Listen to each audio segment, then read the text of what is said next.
Hi there, and welcome to the Cotswold Explorer. I'm Robin Shupra, and today is the beginning of our great summer challenge.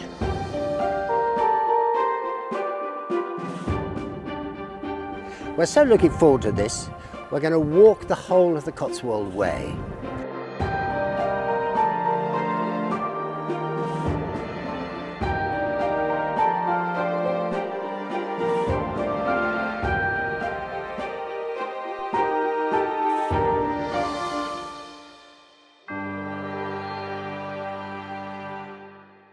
We're standing at the moment right at the beginning of it. There's a little sign down here which says Bath 100 miles.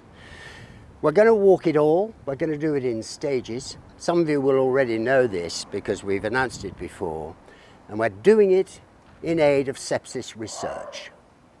The reason for this is that 18 months ago, I was in a pretty ropey way. It's reasonable to say that I had lost all ability to put one foot in front of another. So to be able to walk the 100 miles to Bath is pretty amazing for me. And in order to give some kind of thanks for the people who've fixed all this, we're going to try and raise some money while we're going. So when you come to walk the Cotswold Way, it starts here in Chipping Campden. Take some time to have a look at this astonishing village. It is very beautiful, and we are going to film our journey all the way 105 miles to Bath.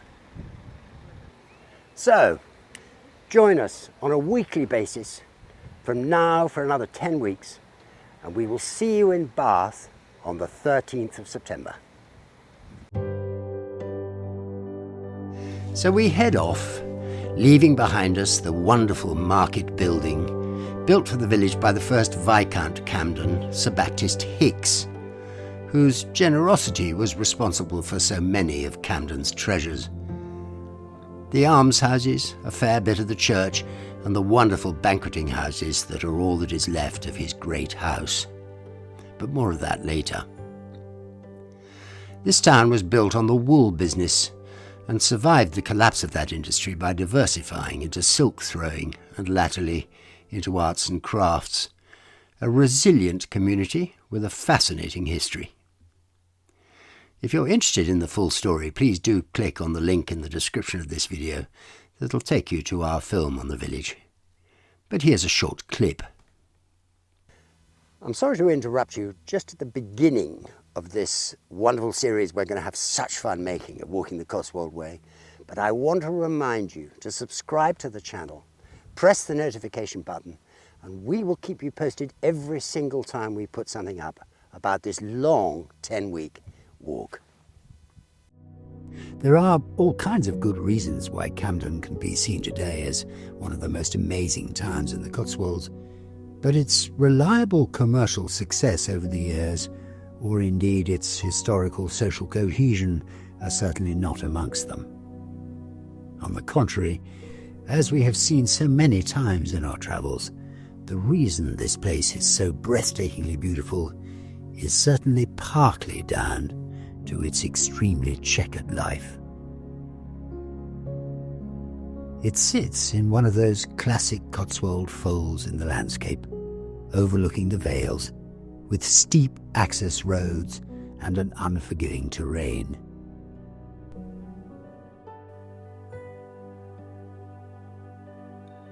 For now, we walk towards the steep side of Dover Hill, outside Chipping Campden, starting through a quiet suburb, amusingly named Back Ends, when I notice a blue plaque on a lovely thatched cottage.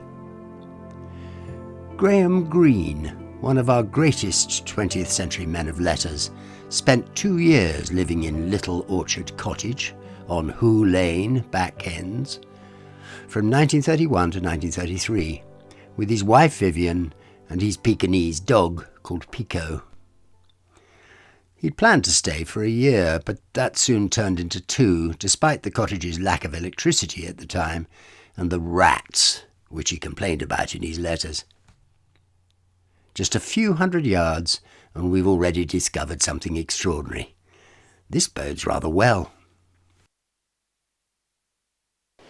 We're less than a mile from the beginning of this challenge, and we've walked up the hill out of Chipping Campden, up what's called Dover's Hill, which we'll tell you a little bit about in a minute.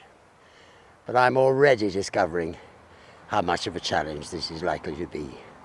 Fortunately, someone had the presence of mind to put a bench here for me to sit on to rest at the top of the hill.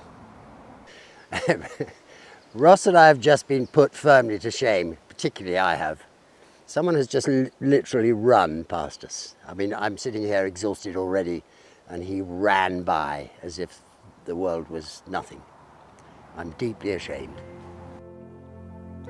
Having passed Graham Greene's erstwhile residence and struggled, yes, I do know I really have to get my act together, up to the top of the hill, and having been humiliated by the young man who ran past us, not even out of breath, while we panted on the bench, we cross a road and stroll down a level path where, looking back across the valley, we can see Chipping Campden below us. I'm reminded of a passage from Evans's Highways and Byways in Oxford and the Cotswolds, the guide we've followed for so long, describing the destruction of Baptist Hicks' house. Sir Baptist Hicks was the youngest son of a Gloucestershire man who had set up business as a mercer in London. His shop was at the sign of the White Bear in Cheapside, and when Baptist succeeded to the business, he made money so fast that he was able to advance large sums to King James and the Scottish nobles who frequented the court. In this connection, his elder brother Michael, the ancestor of Sir Michael Hicks Beach, who held a post about the court, was able to render him much assistance. It was in 1609 that he bought the manor of Camden, and about 1613 he built the splendid mansion to the south of the church, the scanty remains of which are among the first objects to arouse the curiosity of the stranger. In point of fact, beyond the curtilage wall and a few outbuildings, there is nothing left but a fragment of wall containing one side of the entrance, together with a couple of windows and two pavilions or belvederes, one at either end of the terrace. The house must have been a magnificent one, considering that it cost £29,000 of the money of that time to build. Unfortunately, no contemporary drawing of it exists, but it is said to have been built in the Italian style, which indeed would be antecedently possible, and to have been crowned with a transparent dome in which a light was kept burning after dark as a guide to benighted wanderers on the wolds. Sir Baptist, who had been raised to the peerage in 1628 as Viscount Camden, died in 1629, and his house survived him less than a score of years. The cause of its destruction was the same that proved the ruin of many a stately pile throughout the land, the Civil War. At the beginning of 1645, Camden House was garrisoned by the Royalists under Sir Henry Bard, a good soldier but a true specimen of the profane and rapacious cavalier who had risen from the ranks, and who, from his plundering excursions in the country round, had made the garrison almost equally detested by both parties. These forays, which extended even as far as Winchcombe, where the victims complained they had not even a Sunday shift of clothes left them, went on till May. On the 7th of that month, the king, attended by his nephews Robert and Maurice, set out on his march from Oxford to relieve the siege of Chester. On the 8th, he held a council at Stowe, where he spent the night, and on the 9th he passed within sight of Camden on his way over Broadway Hill. Meanwhile, Bard had received an order from Prince Rupert to draw off his men and join the king's army. But, lest the enemy should make use of the house for garrison when he had left it, he was further ordered to set the place on fire before he marched off. This was forthwith done, and as the rear guard quitted the high ground to march down Broadway Hill, they took their last look at the blazing ruins of the mansion. This perhaps is the last opportunity to see the kind of view they must have seen, with smoke rising from the terrible fire that destroyed the magnificent house of Baptist Hicks. Very shortly we come to a gate, the likes of which we're going to become extremely familiar with over the next few weeks. And beyond it, we find ourselves on the remarkable flat top of Dover Hill. Very little prepares you for the extraordinary view with which you're greeted on broaching the top of the Cotswold Escarpment. This is the first of many moments we will experience over the next few weeks, when our breath will be taken away by the sheer beauty of the English countryside. As if I can afford to have what's left of my breath removed. The surface of the long field that leads across Dover Hill is close cropped by a flock of sheep, as it has been for centuries, perhaps millennia. The hill is named after Robert Dover, who in the reign of James I became a very popular man in this country by his hospitality and his generosity. So wrote Samuel Rudder, the author of the New History of Gloucestershire in the 1770s. He continued, in 1612 he instituted an annual meeting for the practice of all sorts of manly exercises, and distributed prizes to those that excelled in them. He tells us that there were still meetings for the purpose every Thursday in Whitsun week. That's in 1770.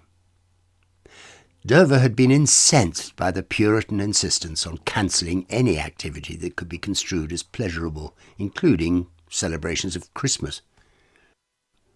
The Cotswold Olympics was his response. He clearly caught the zeitgeist, as poems were written recording the fun and games, and a medieval poster showing all the activities that took place gives us an unusual insight into the enthusiasm with which it was greeted. These days, the friends of the Cotswold Olympics still manage to keep this wonderful event alive. This May, I'm afraid we just missed it. Next year, we'll be there for certain. Walking towards the end of the field, we come across another old friend. When we first started this little venture, this amazing challenge which we're enjoying so much, I rang an old colleague and friend called Mike Reed, the 1960s and 70s DJ, because he'd walked the Thames Path and I wanted a little bit of advice. Apart from boasting that he walked 20 miles a day on average, which is something I'm not even going to try and compete with, he said the key thing to do is to make sure you enjoy yourself. This walk wouldn't let you do anything else.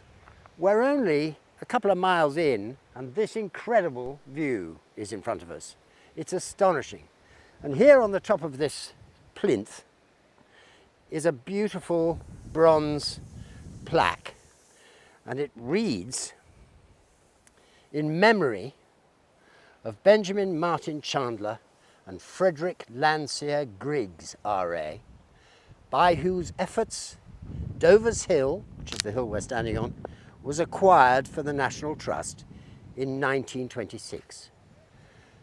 Griggs is very important to us. He is the man who illustrated the guide the Cotswold Explorer has been following all this time in 1905, written by Herbert Evans. So we feel great gratitude to Mr. Griggs for all kinds of reasons. From here, before we drop a little back from the edge of the escarpment, if you peer over the edge into the valley, you just might catch a glimpse of the delightful, delicate church spire at Saintbury, where Robert Dover lived. We saw this church a while back after a visit from the moronic gangsters who rob country churches of the lead from their roofs had left Saintbury leaking water and in grave danger. The medieval wall paintings in the church might so well have been washed away for good, and the fabric of the building would, in the end, have given in. Fortunately, the church's conservation trust has taken on the challenge, and the little church is now waterproof. You're looking down on the final resting place of William Latimer. A friend of Grocyn and Linacre, the three of them helped plant the study of Greek at Oxford. The value of their work is impossible to gauge, allowing as it did our academic ancestors to understand the philosophy and learning of past civilizations, a contribution much praised by Erasmus himself, who pressed Latimer, unsuccessfully, for his help in compiling the second edition of his Greek Testament. Latimer was buried in 1545 in an unmarked grave in the little churchyard of Saintbury, where for many years he'd been vicar.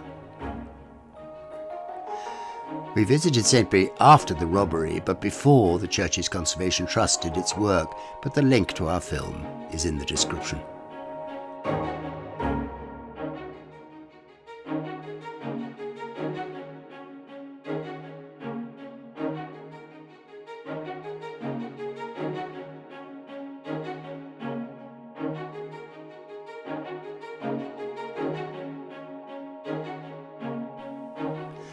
After recrossing the road, our route now takes us on a fairly level path across several fields towards the top of Fish Hill, the peak above the village of Broadway, which is topped with the folly called Broadway Tower. A car park at the top of the hill is useful for walkers and travellers alike, and look out for the distance marker in the little copse just before you get to the car park, where you can discover how far you are from all sorts of places, including New York. The path crosses the main road at the top of Fish Hill, leading you on a track that roughly follows the contours of the hill round to Broadway Tower. I can find no really convincing explanation for the name of this hill. Some suggest it's because it was a road used by fishmongers to bring their wares to central England. Unlikely, it seems to me. Perhaps it had something to do with the way the road, climbing the numbingly steep slope, thrashes from side to side like a fish's tail. Frankly, your guess is as good as mine. What I do know is that this route was increasingly important to people and businesses alike, and was responsible for the development of the settlement of Broadway at the bottom of the hill. Fresh horses were certainly needed to pull coaches or carts up this hill, and a whole settlement of inns, chandlers and horsey people in general grew up at the base. But before we get to the village, we pass the amazing Broadway Tower, perched on the top of the escarpment. This folly was built between 1797 and 1798 to the commission of the 6th Earl of Coventry. It was designed by the architect James Wyatt. Over the years, the tower has been inspirational for a variety of creative people. Thomas Phillips had his early printing press here. He was one of the greatest ever collectors of books and manuscripts. Many of the arts and crafts movement used the building as a kind of 19th century Airbnb. The pre-Raphaelite artists Dante Gabriel Rossetti, Edward Burne-Jones and William Morris himself were frequent visitors. It occurs to me that it could easily have been the inspiration for the Airbnb name. From the top, it has one of the most extraordinary views on the whole 100-mile walk. It's said you can see 13 different counties from up there. For us, the drone has saved me the extra climb, but we don't advise the use of drones here. They are a bit frowned upon. We've reached the first of the really big landmarks on our walk. It's Broadway Tower, which you see behind me. And it's an extraordinary place, this. There's a beautiful herd of deer in the field beside me, at which Gizmo is looking with great intent. And we are now downhill all the way to the end of our first stage, which is in Broadway Village itself. It's been an absolutely amazing walk so far. It's a tiny piece of the whole project, but it has been, without any doubt, a wonderful experience so far. The path takes us down the side of the tower past the deer enclosure, where poor old Gizmo was frightened out of his wits by a huge mother deer, very protective of her offspring. We were glad of the sturdy fence between these magnificent creatures and our frail human bodies. The path takes you straight down the hill, resorting to the occasional flight of steps to deal with the gradient, and brings you into the edge of town, perfectly placed for a stroll down the length of Broadway's wonderful High Street. This village, famous around the world, was discovered in the 1880s by American artist Francis Millet, who created one of the most successful and influential artists' communities here. He bought a run-down, almost dilapidated ecclesiastical building called Abbott's Grange, where his friends and fellow artists could work. The building is now a very high-level B&B and acts as a directional sign for the Cotswold Way, which turns left at the bottom of the High Street. Once again, a link to our film about this wonderful village is in the description of this video. And here's a little clip. Smaller than many of the other famous Cotswold towns, Broadway is on the northern tip of the region, actually just in the county of Worcestershire. But it's surrounded on three sides by the rather more familiar Cotswold county of Gloucestershire. You could easily be forgiven for assuming that it was named after its extraordinarily beautiful wide high street, lined with chestnut trees, golden medieval stone buildings, and a plethora of shops, cafes, hotels and pubs, which lead you down to the village green at the bottom. Broadway is well worth a visit for this street alone. We're starting the second day of our wonderful walk down the Cotswold Way, where we finished our first, of course, in Broadway, this beautiful village that is one of the great stars of the Cotswolds. Almost all of you will have heard of it. Those of you who have been watching the Cotswold Explorer may well have seen our film on Broadway. Many people believe, not surprisingly, considering it's regurgitated in almost every guide of the Cotswolds, that this village gets its name from the broad thoroughfare you see behind me, stretching up to the other end of the village.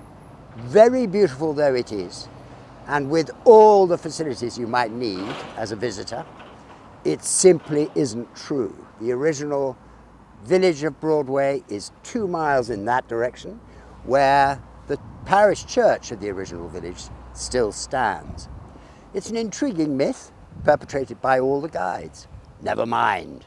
Come with us. We're going to show you what happens between here and Stanway in the second half of this film of our walk. Don't forget, we're doing this in aid of sepsis awareness. Some of you will remember that about 18 months ago, I was extremely ill. I very nearly didn't come back to join you as a result of an attack of sepsis. And I'm now trying to raise a little bit of money in order to give them some help into the research. We have a Just Giving page. Please visit it and offer your support. Meanwhile, come with us.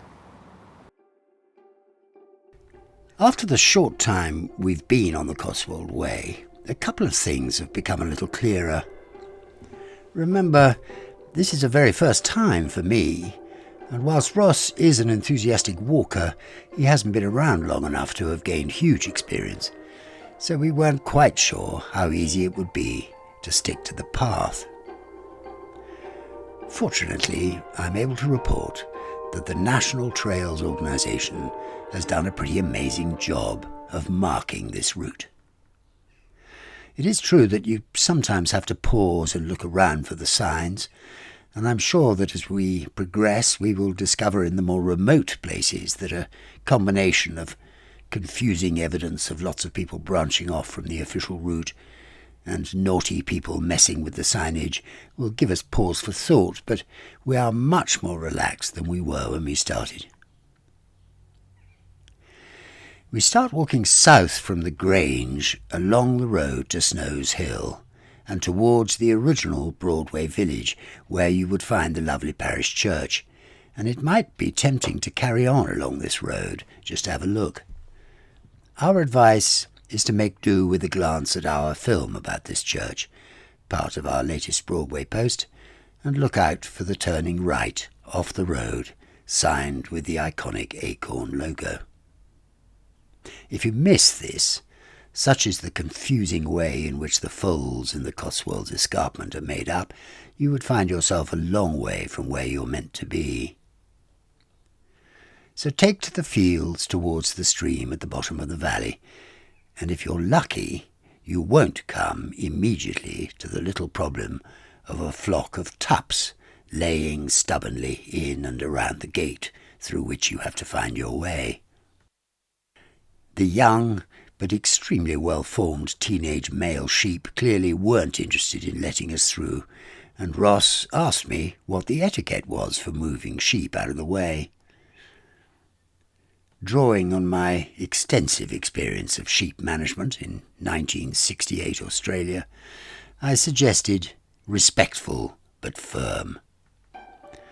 With the reluctant and very nervous help of Gizmo, we managed to persuade these disdainful animals to shift just long enough for us to squeeze through the gate, whereupon they took up their positions again to thwart anyone following us. Hello guys. Come on you old fellas. How am I supposed to move you? Go on. Go on. Sticking firmly to the fence at the right of the field, you come to a bridge over the stream, surprisingly called Waterloo Bridge, the reason for which is obscure, and across the level field towards the increasingly inevitable foot of the extremely steep escarpment. Once we had slithered down the hill from Broadway Tower, there was never any way to escape the climb up to the top again. We're about half a mile outside the village of Broadway, and we came down that wonderful hill from the tower, and that was such a nice business walking down the hill. There's one small drawback. At some stage, you always have to climb again. And we are now at the bottom of the escarpment hill, going up into Broadway Copse. Come with us. The climb is steep, but well laid out and not as difficult as I made it look. The reward is absolutely fantastic. The views are just extraordinary. The wood at the top is called Broadway Coppice, and I noticed that farms and other features of the landscape are called Pie Coppice, Pie Farm, and so on. Now, magpies had an extremely strong superstitious importance in the medieval world, and this area was obviously well supplied with the lovely black and white crows. I think it's fair to say I made that hill look a little more difficult than it really is. We've just climbed up all the way from the valley in which the village of Broadway sits. My apparently laboured countenance, I keep having to remind myself that 18 months ago, almost to the day, my wife got a phone call from the John Radcliffe Hospital where I was laid up, from my extraordinary surgeon, Mr. Silver, to say that I was very unlikely to survive the night, and that if I did, I would almost certainly be on dialysis for the rest of my life. I'd already had 2 heart attacks. I was in a very bad way. Now, the truth is that the fact that I'm here at all is incredibly lucky. Huge numbers of people my age die, 50,000 at least in England alone, and when you look at the American figures, the numbers are positively terrifying. We need to know why it is that someone like me can even consider the possibility of walking 105 miles across this amazing countryside only 18 months later, whereas others lose limbs, die in their droves. That's why we're doing this, to raise money for sepsis awareness, and we are just giving pages, obviously, on this channel. Have a look at it, please, guys, and help us raise some money towards this good cause. Looking over the edge of the vertiginous slope, you might see the little village of Buckland, another interesting little place we've visited before. an excellent country house hotel right next to a fascinating church, made for a lovely place to stay. Ross and I had a warming cup of tea in this hotel on a very cold day.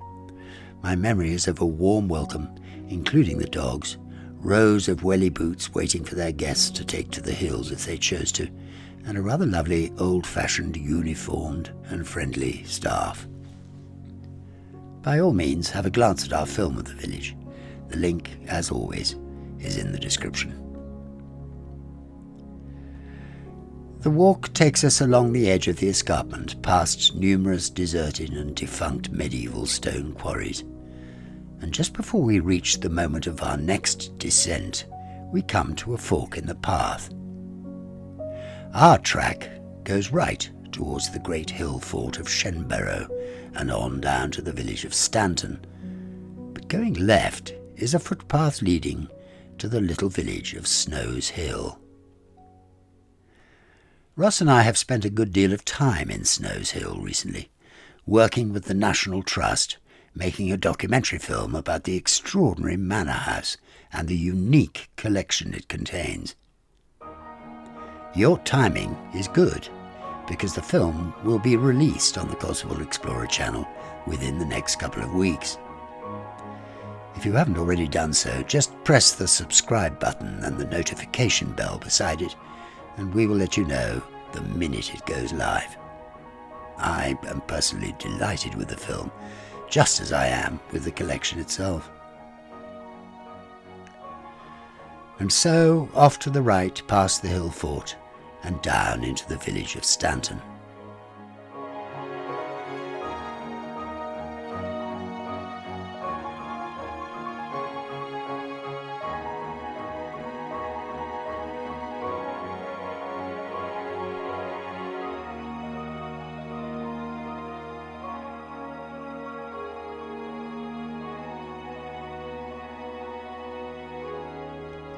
It's a horsey place, is Stanton. We've never been here without meeting several people mounted on shiny chestnut steeds, looking glamorous and confident in their pastime. There's an excellent country pub at the apex of the village where a great and welcoming pint is to be had. It's rather wonderful to be back in the little village of Stanton. We've come down off the hill and here we are in this fantastically beautiful village. We have memories of this place because it's on this very spot that we first introduced to you young Gizmo here, who's now been with us for all those years. We're just next to the lane that goes down to the church, well worth a visit. It really makes it all the more sad that Widget can't be with us because he's such an old fella. The end of our first stage of this challenge is in sight.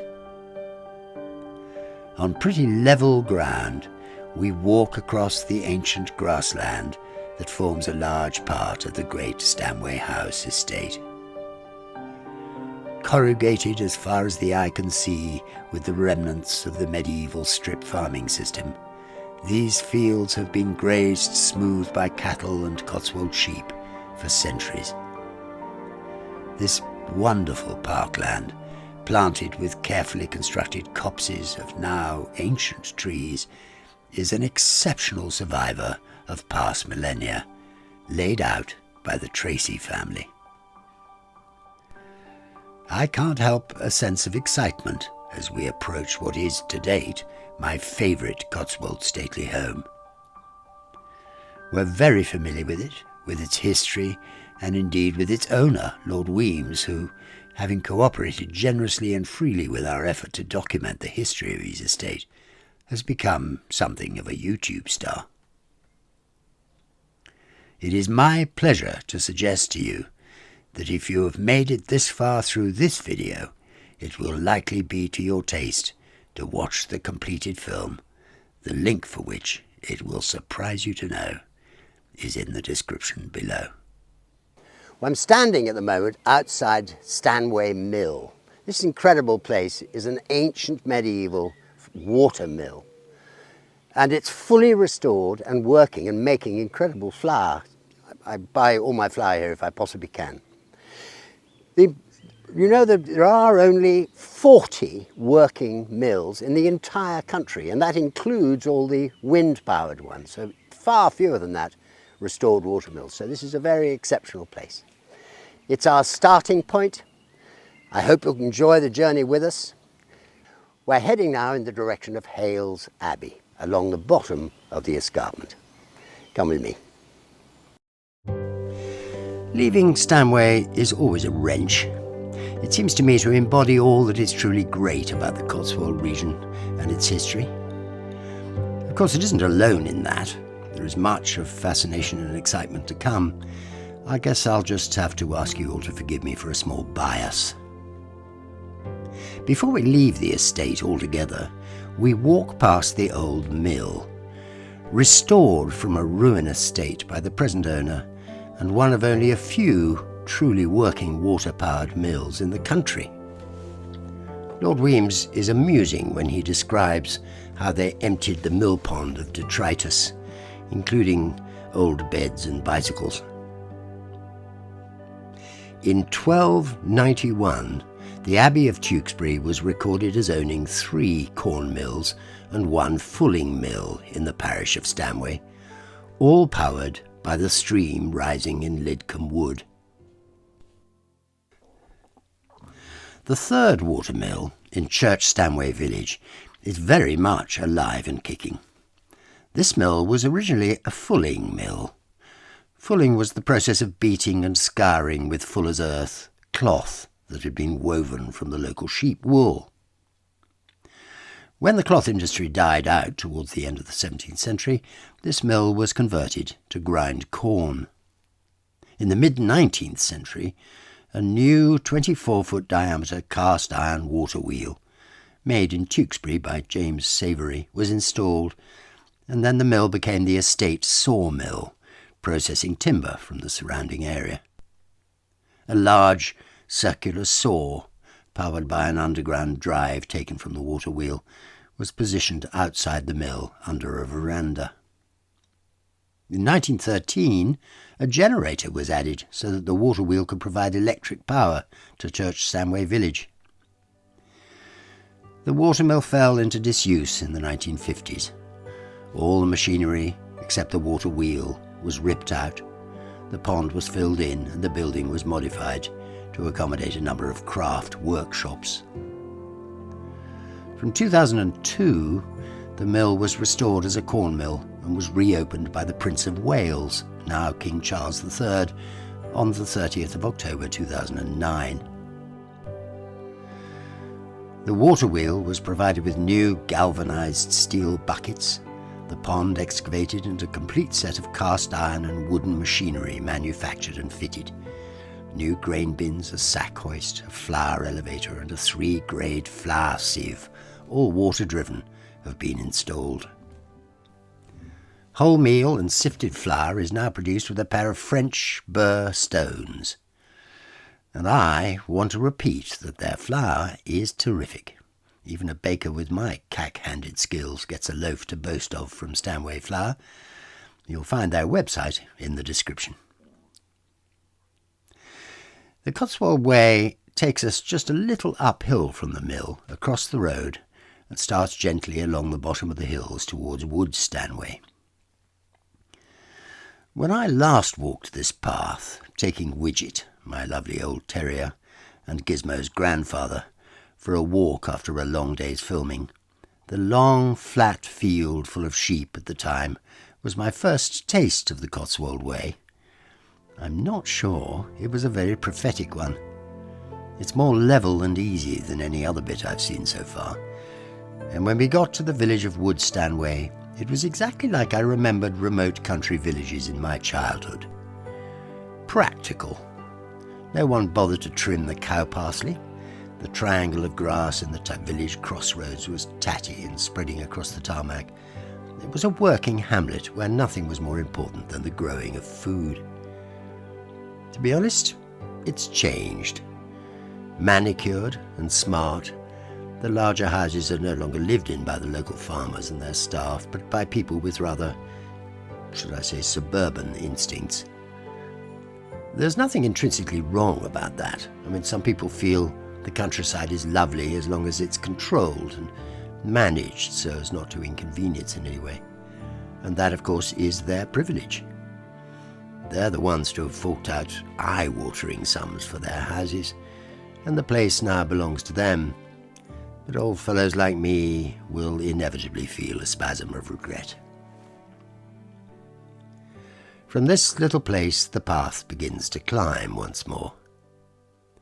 We're heading for the ruins of a truly magnificent abbey at Hales, and I can't escape the vision of medieval ecclesiastical staff and pilgrims from all over the world treading these same paths in the dim and extremely dark past.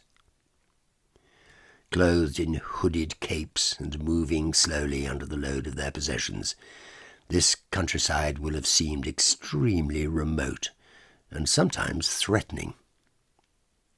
It was a gesture of great understanding and kindness for Sir Baptist Hicks in Chipping Campden, as we told in our last episode, to build a beacon into the roof of his house as a guide to those on the hills at night.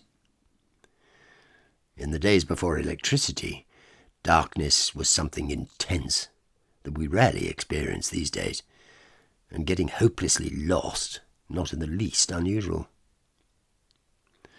I have an idea that this feeling may well stay with me for much of this walk, as it takes us through some surprisingly remote parts of the English countryside, and itself takes on the feeling of something of a pilgrimage. Bath Abbey, here we come. We're still climbing, of course. I'm getting used to Ross's phrase, "What comes down must go up," a reversal of the definition of gravity which is becoming increasingly relevant. We climb past an amazing remote farm called Lower Coscombe, looking from our distance for all the world like the toy farm I had when a tiny child. House, stables, barns and outbuildings, in my case full of all kinds of farm animals. Finally, reaching the top at Stump's Cross, where we meet and immediately bounce off the road, we head back across a field towards the edge of the escarpment. This is where, or very close to where, Herbert Evans, who wrote in 1905 the guide the explorer has been following all these years, wrote the following. "It is one of those cross-country Cotswold tracks, carried from gate to gate across the enclosures, but I shall soon leave it and follow a cart track across the down which makes it necessary to dismount and wheel my machine. The ruts and rough grass as I climb an ascent through a cornfield require careful steering and keep my eyes fixed on the ground. On raising them again, the scene disclosed is positively startling. Without being aware of it, I have reached the brow of the steep western face of the hills, and there, on the horizon, stands the blue undulating chain of the Malvern Range in all its grandeur. To the northwest appear the distant Shropshire heights, while the middle distance is filled by Bredon, with Dumbleton Hill like an outpost planted in front of it. Behind me, people, you see what he saw. It is just incredible. To our left is the tiny hamlet of Farmcote, where a tiny chapel of ease still stands, along with a cluster of grey farmsteads and cottages. This little village has a story, and the link to our film about it can be found in the description. To one who would attempt the difficult task of reconstructing in the imagination a picture of pre-Reformation England, there can be no better field of study south of Yorkshire than the Vale of Evesham and the adjacent tract of Cotswold. Within a circuit of less than 30 miles were no less than 8 wealthy monastic foundations. Worcester, Pershore, Evesham, Malvern, Tewkesbury, Gloucester, Winchcombe and Hales. Almost the whole of the land was in their hands, and when the dissolution came, both the tenant farmer and the farm labourer were thriving and contented. The years that followed that catastrophe were years of unsettlement and distress for the rural population, a distress that was shared by the population of the smaller towns. It was not until the reign of Queen Elizabeth that village life again enjoyed something of its former prosperity. It was now that the fine old manor houses, like Stanway House we've just seen, began to be built. Whilst the monastic estates flourished, there must have been constant intercourse between the great monasteries in the vale and the distant villages in the hills. The traveller in those times must have doffed his cap to officials in monastic garb, passing to and fro on business connected with the farms, or it may be to an abbot and his train making regular progress through the estates of the foundation. And so we drop down the hill through the woods towards the Abbey of Hales, where, once again, we have been before, and our story can be found in the description. We're halfway through this second episode of the Cotswold Way walk we're doing, and we've come to Hales Abbey. It's a most amazing place, this. It's owned by English Heritage, and by the look of things, they're not open regularly any longer. They're now only open by special arrangement, which I'm surprised by. I will find out a little more detail and let you know. But it reminded me of a wonderful passage from the guidebook we have been using all these years, written by Herbert Evans at the beginning of the 20th century. And the bit he writes about the business of Hales Abbey is so beautifully written and dramatic, I thought I'd share it with you. He describes the fact that there were several great monasteries in this part of the world, and then he says, of these monasteries, the limits of this volume allow us to visit only two, Winchcombe and Hales, and this one behind me is Hales. And of these, Winchcombe has entirely, Hales all but entirely, disappeared. Descending from Farmcote through the wood, which we've just done, as you know, we find ourselves in a green coombe shut in by hill on all sides, except the north.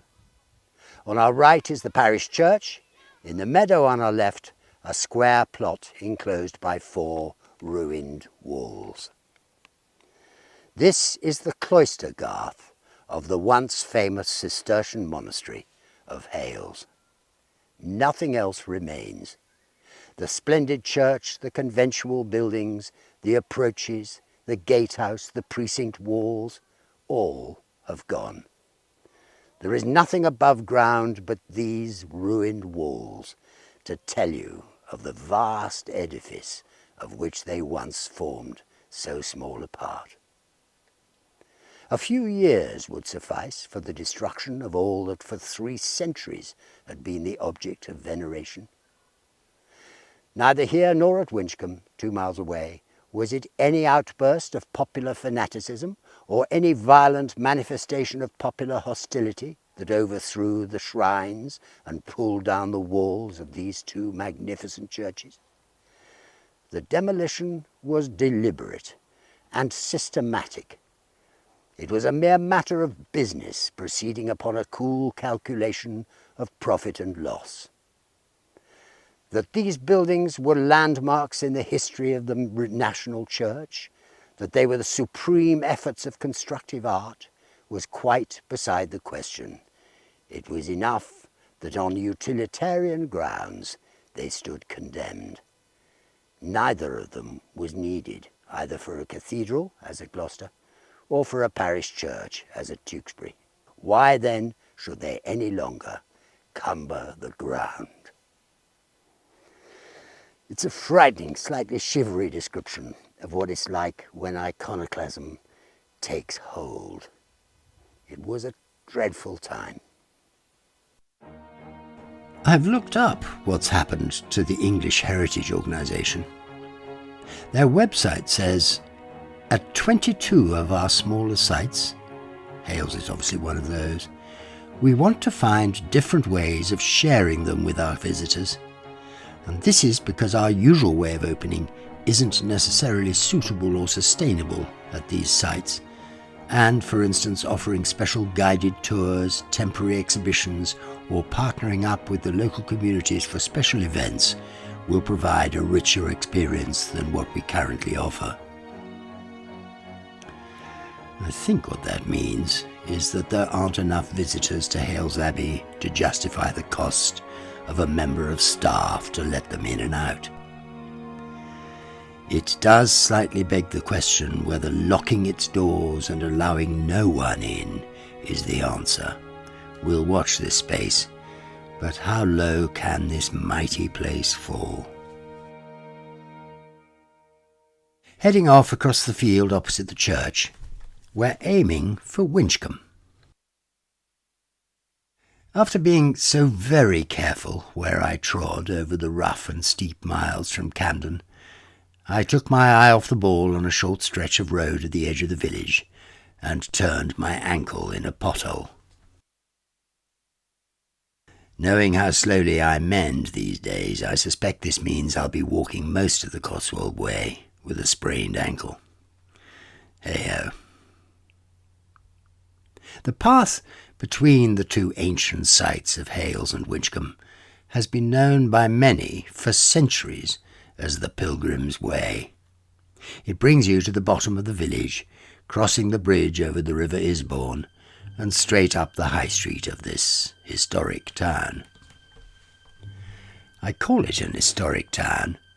In fact, John Leyland, the father of English local history and bibliography in the 1500s, wrote that it was of old times mighty large. It was, in fact, one of the chief towns of Mercia and a residence of the Mercian kings. Nor did it decline in importance during the 7 centuries and a half that its great Benedictine monastery flourished. Its abbot was one of only 3 Gloucester abbots to sit in the House of Lords. There's no trace of the monastery now, thanks largely to Seymour of Sudley, who treated it in the same way he treated Hales. We've come across the plain from Hales Abbey into what is, I think, one of my very favourite Cotswold towns of Winchcombe. Quite often I'm asked where, if I would move to, if anywhere, in the Cotswolds, and Winchcombe always is very high on the list. It's one of the most beautiful places. And we've walked up the high street from the river in exactly the way that the pilgrims between Hales and Winchcombe Abbeys would have walked. And it's rather touching. The town is quiet. It's Monday morning. I must admit I'm quite surprised to find so few people. But it's a really wonderful place to sit on a bench and watch the world go by. The monastery was founded at the close of the 8th century by Cenulph, the king of Mercia, and like Hales had its own shrine. The blood of Christ in the case of Hales. In Winchcombe it was the bones of Kenelm, the boy saint to whom the abbey was dedicated. His story is so closely linked to this place that I think I'd better tell it to you. On the death of Cenulph in 822, his son Kenelm, a boy of 7 years, succeeded to the throne of Mercia. Winchcombe was then the royal residence, and there the little king began his reign under the guidance of his tutor, Ascorbert.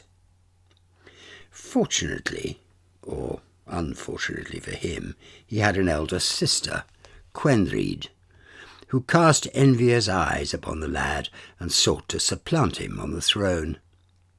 With this end in view, she attempted to take him off by poison. But so saintly was the holy child that the noxious drugs had no power over him. Her next move was to whisper evil counsels in the ear of his tutor, the mercenary Ascorbert. and endeavour to win him over to her designs. In this she succeeded, and one fine morning Ascobelt invited the boy to accompany him on a hunting expedition to the forest of Clent in the north of Worcestershire. Just in passing, I might mention that's rather a long way off. Kenelm was, of course, delighted with the proposal, and off rode the villain and his victim. When they reached the forest, the miscreant cut off the child's head and buried the corpse beneath a thorn. It should be said that at the moment that he severed the head from the body, a white dove came forth from the neck and straightway flew up to heaven. Quenried now reaped the fruit of her misdeed, for a time. But it so happened that a year or two later, as the Pope was celebrating Mass at the high altar of St. Peter's in Rome, a dove flew into the building and dropped a slip of parchment upon the altar. His Holiness, observing a certain writing upon the parchment, attempted to read it, but without success, a thing which was not wonderful, seeing that the language was English, then an unknown tongue in the Holy City. At last an Englishman was found who could read and interpret the writing, which ran thus: "In Clent in Cowbach, Kenelm King's child lieth under a thorn, his head taken from him." Thereupon the Pope lost no time in sending these strange tidings to the Archbishop of Canterbury, and orders came down to Winchcombe that a search should be made for the murdered child's body.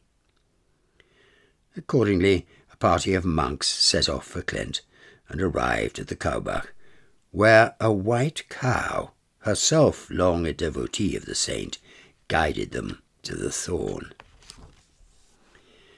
Here they found the body.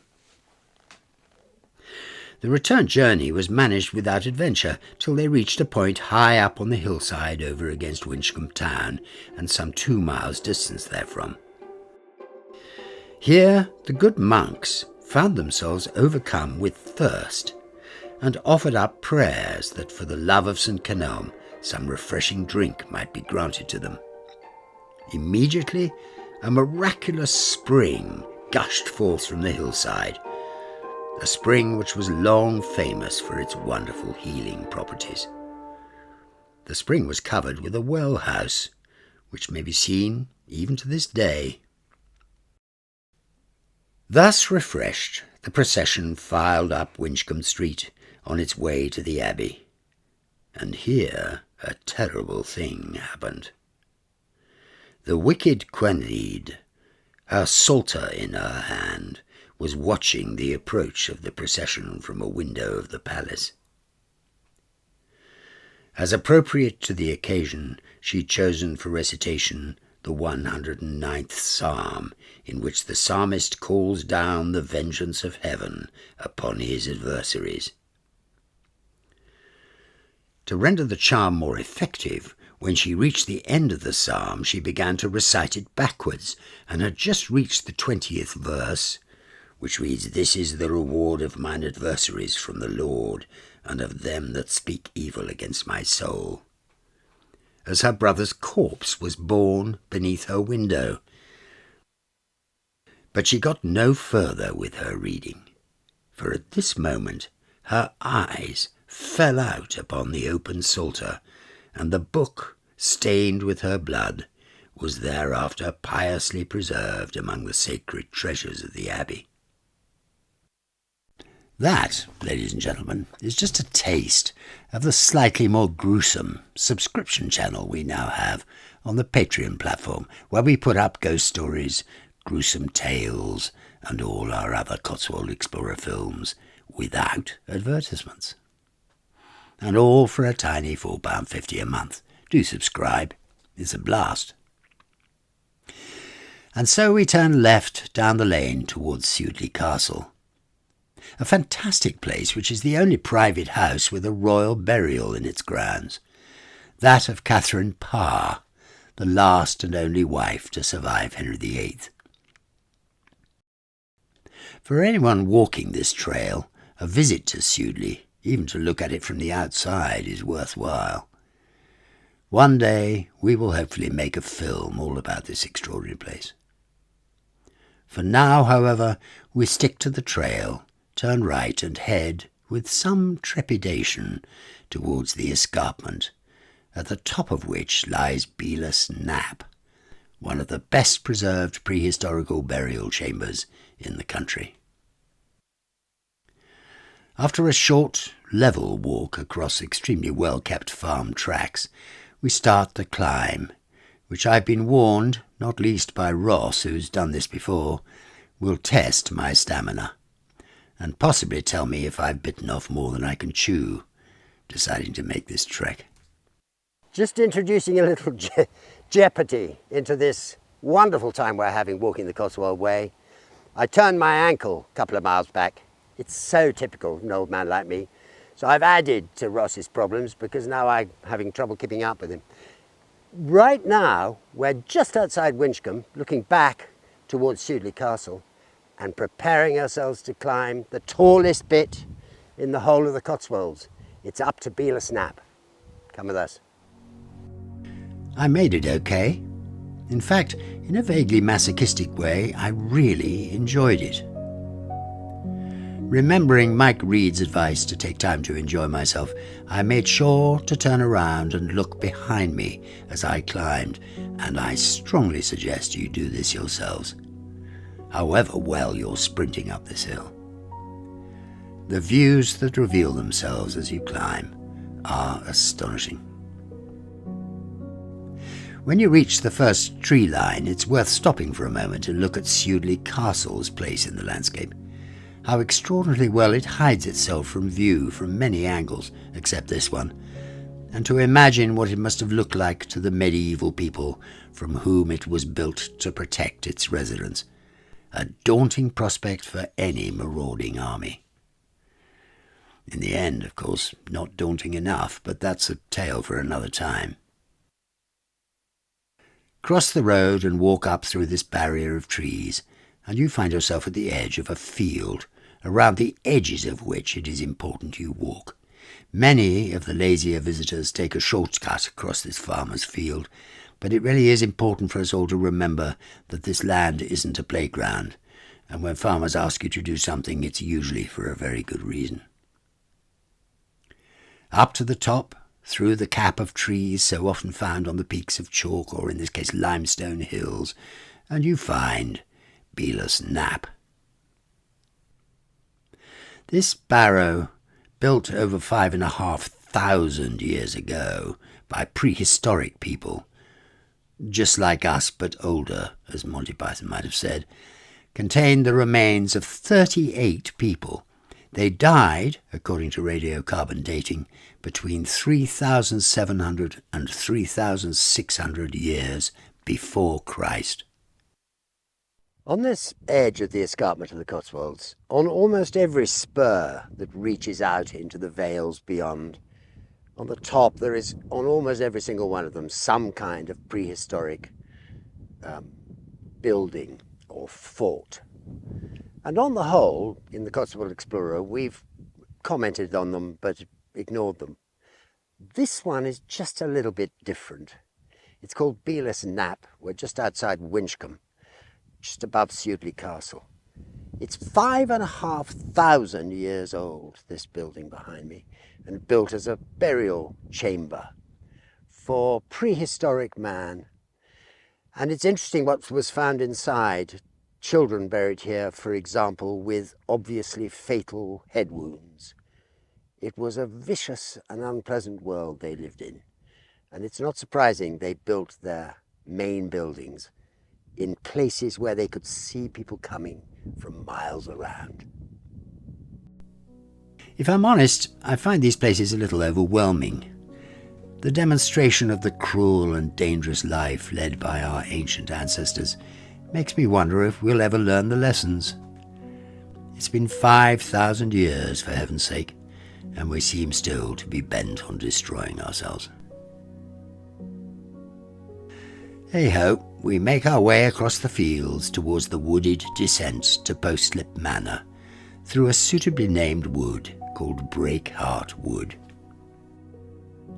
Despite its name, it's a lovely steep path down through ancient woodland, unusually, on the day we were there, full of sheep grazing on whatever was falling from the trees. Acorns, perhaps, or nuts.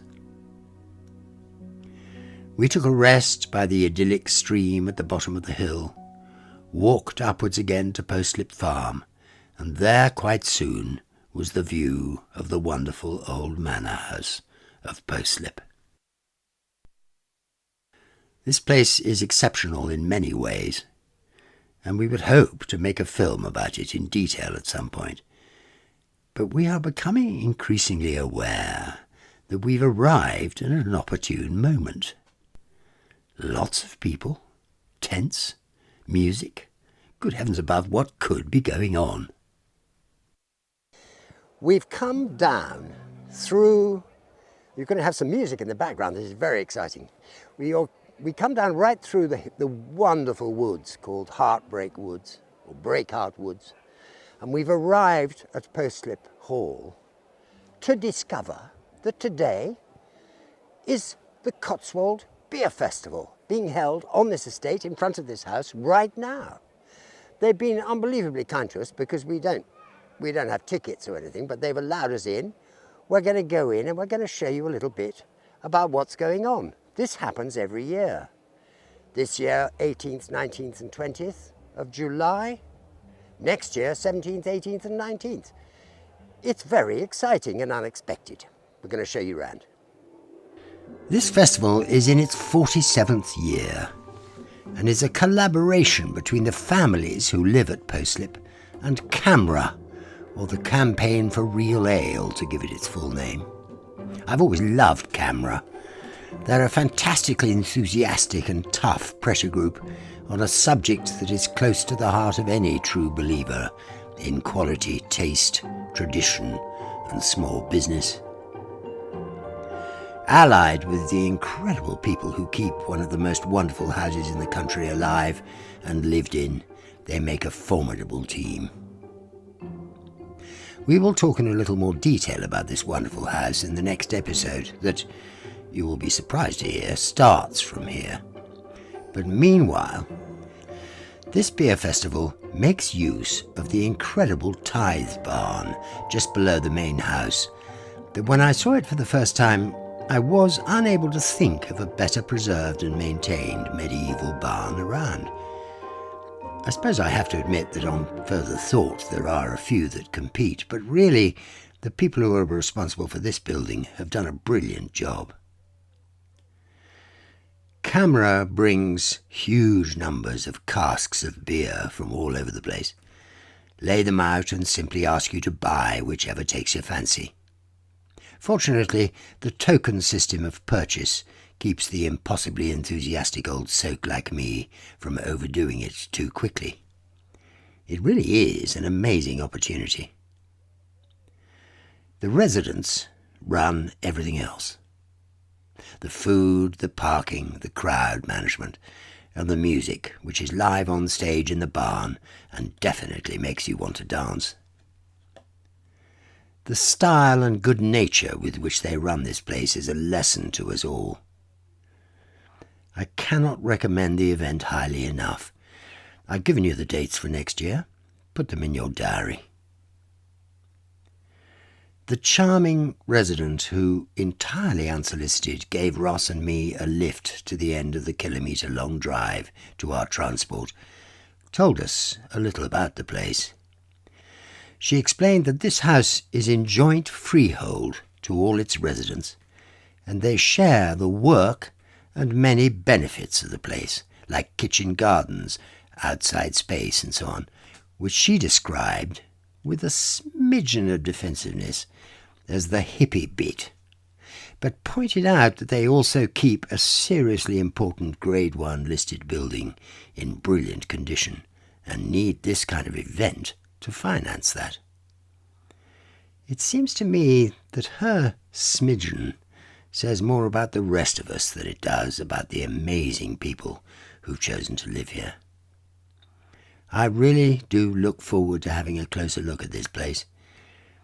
It demonstrates yet another inventive way to maintain our architectural heritage.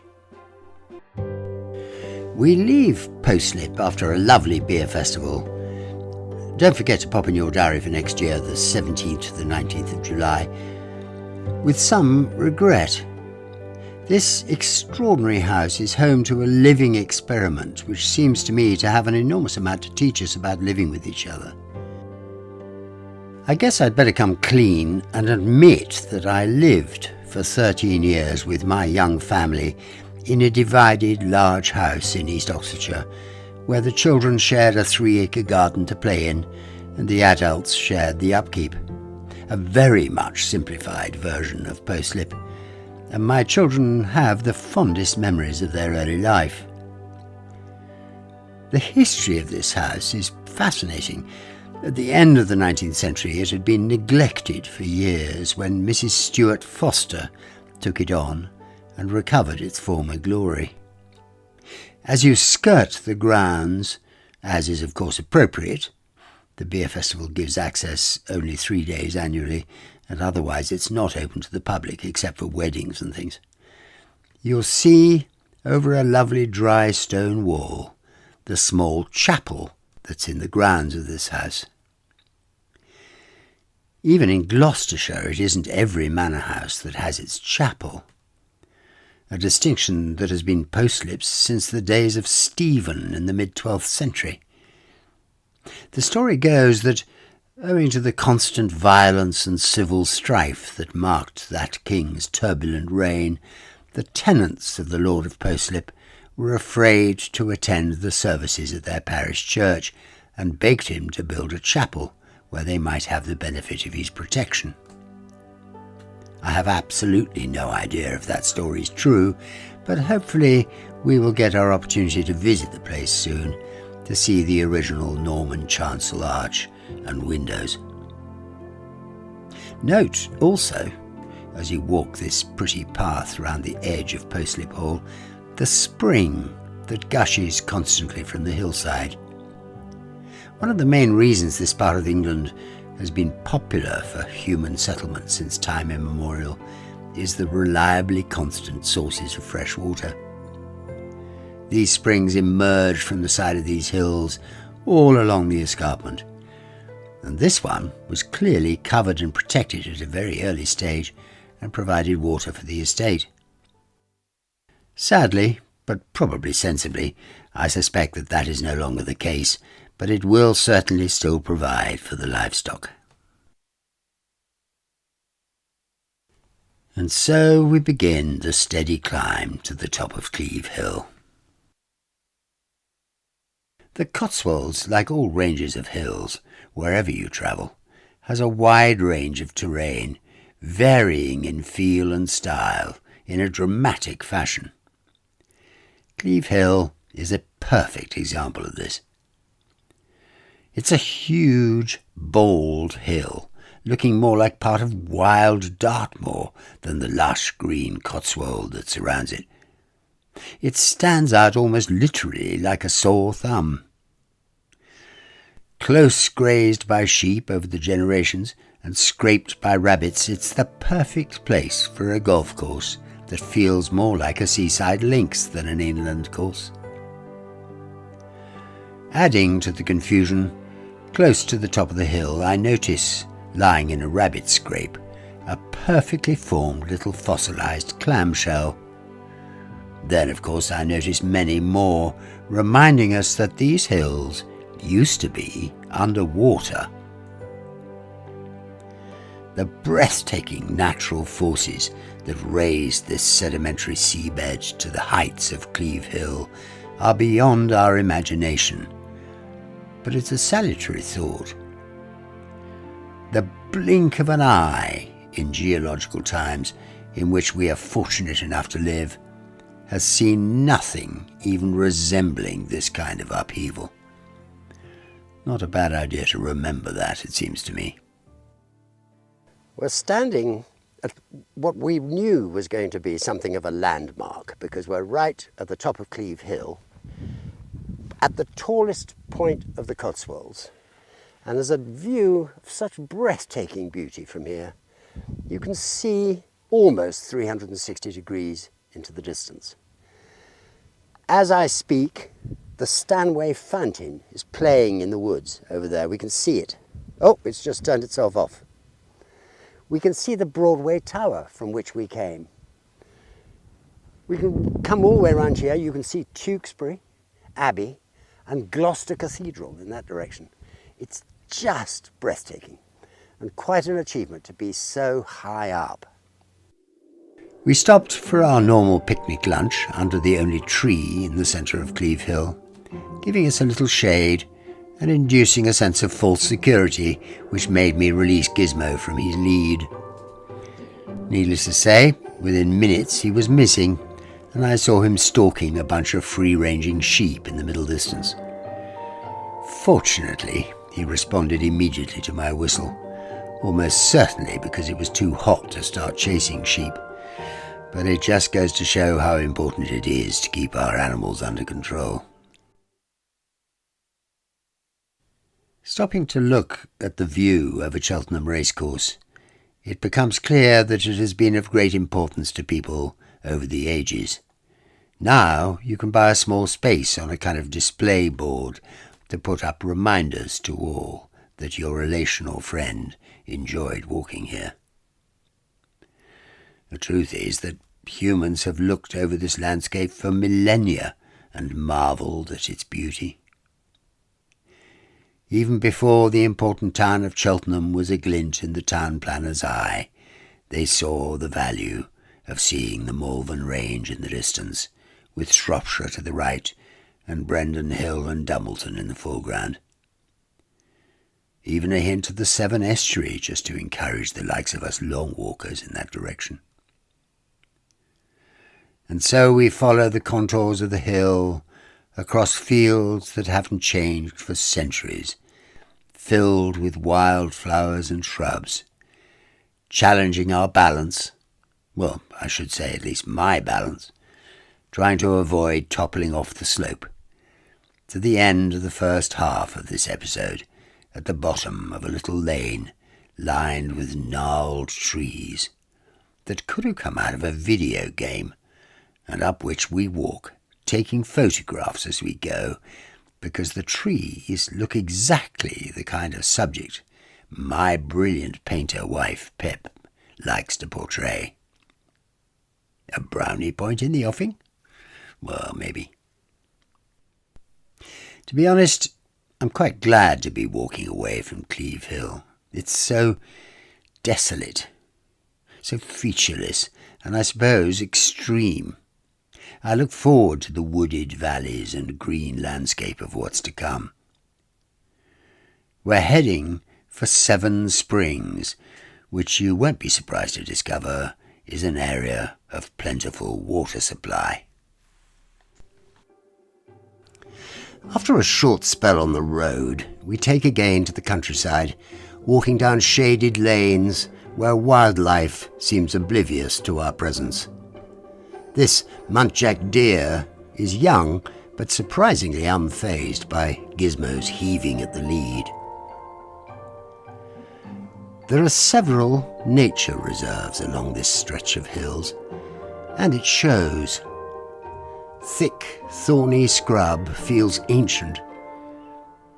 Presbury Hill Reserve is the first we come to, which certainly has some of the best unimproved limestone grassland on this patch.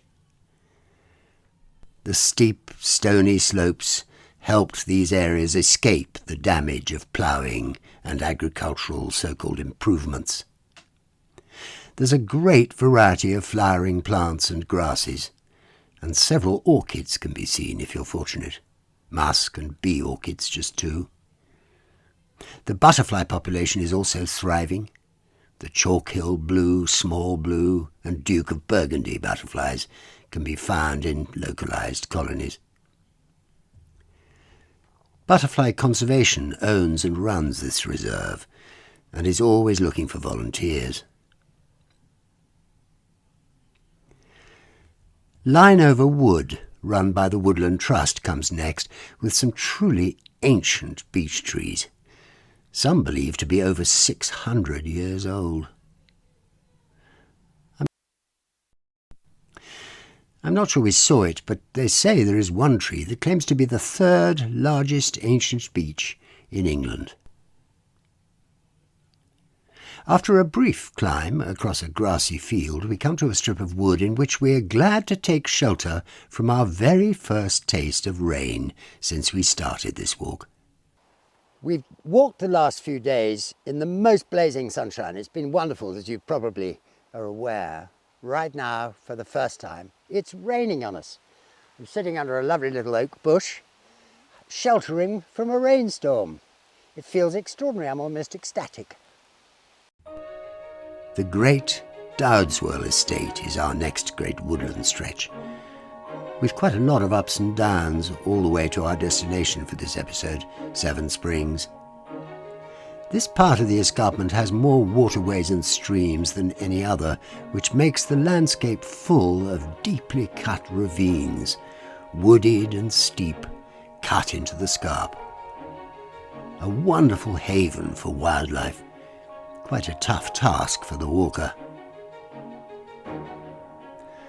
Seven Springs has a perfectly reasonable claim to be the source of the River Thames. Others claim this distinction, and argument about such an uncertain thing is pointless, but certainly if you judge the source as the underground origin of one of the streams that feeds the Thames furthest from the sea, then Seven Springs has the edge. We are, it's worth remembering, right on the highest edge of the hills, and the streams run in both directions. We are, literally, at the watershed. Evans writes of the river, the source of the River Churn. The source of the River Churn, and one of the two claimants to the honour of being considered the source of the Thames, the other being the Thames Head near Kemble Junction. The Seven Springs gush out from beneath the roots of some aged trees and form a clear pool into which you may dip your leathern cup and quench your thirst. The water is excellent.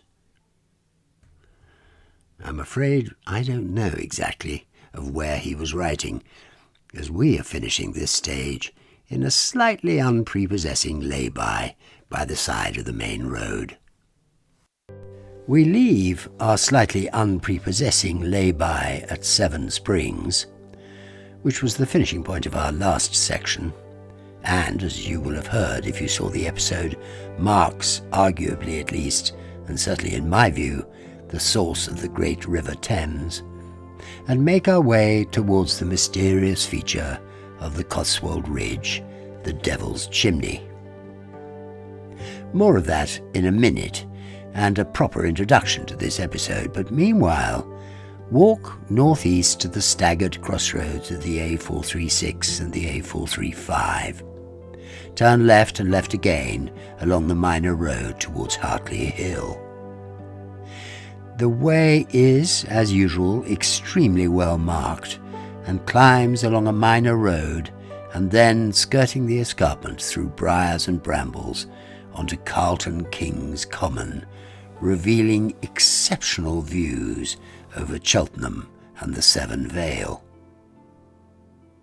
There are numerous hollows in the gorse due to the extraction of shell rag stones for dry stone walling, and the route crosses a hill fort, another of the prehistoric settlements that grace almost every hill promontory along this section of the Cotswolds, and brings you to the Devil's Chimney, where we introduce this section properly. We've arrived quite soon after the beginning of this stage at what's called the Devil's Chimney. It's a remarkable stone pillar just over the edge of this cliff. It's making me feel decidedly twizzly. Interestingly, I noticed that the edges of the quarries around here are completely unprotected. So if you're bringing your children, unless you want to get rid of them, be careful. This is the most remarkable view, and for the first time we are looking at the Severn Estuary. which for us is a great morale booster. Despite its name, it's probably true that this weird pillar was created around 1780 by quarrymen, mostly as a kind of quarryman joke, and partly because it was made of slightly inferior stone for their requirements. Its ropey quality was demonstrated by the fact that in 1985 some pretty serious repairs and remedial work had to be carried out to ensure its safety. They inserted iron rods and used mortar to shore the thing up. Such was the value to the area of the tourism it draws, it was worth the enormous expense.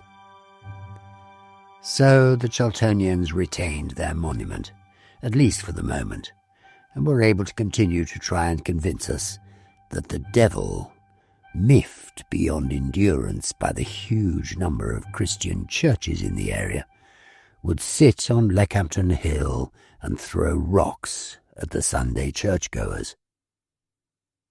Entirely a match for the devil, the Cheltenham Christians threw the rocks back at him, driving him deep underground and trapping him there forever, so he could no longer harass the villagers. Now he uses the mass of stone as his chimney to release the smokes of hell. Yeah, well, okay.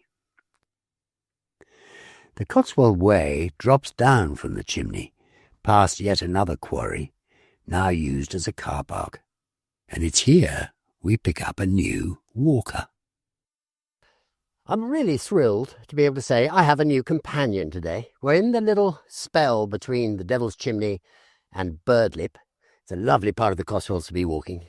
And my new companion is my wonderful grandson, Huxley. Hello. There he is. Now, it's brilliant to have him along. I'm hoping we've chosen a piece that isn't too steep for him. That's what I said to myself, and then I realised that actually he's more energetic than I am. We had to climb up a massive hill to get up. You don't have to talk into that. You'll be fine. Now, he's wearing, as you may have noticed, our new T-shirt. It's a fantastic T-shirt. It says Cotswold Explorer walking the Cotswold Way in aid of Sepsis Research. They're available in our shop. If you're interested, all the profits from the sales of these T-shirts goes to Sepsis Research. So please, if you fancy one, grab it. He's a great model. Stick your arms out. There you go. That's what it looks like. We're going to walk and we'll keep you posted on the way. We'll see you in a bit.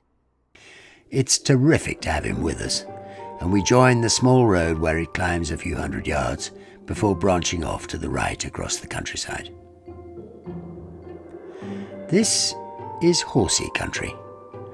After all, we're only a few miles from Cheltenham Racecourse, and we quickly spot some unusual horses. Piebald, I think we used to call them. I believe they belong to a group of horses called painted horses, which are really a bit special. I have a vague memory of them being bred and used by Native Americans, but I may be wrong.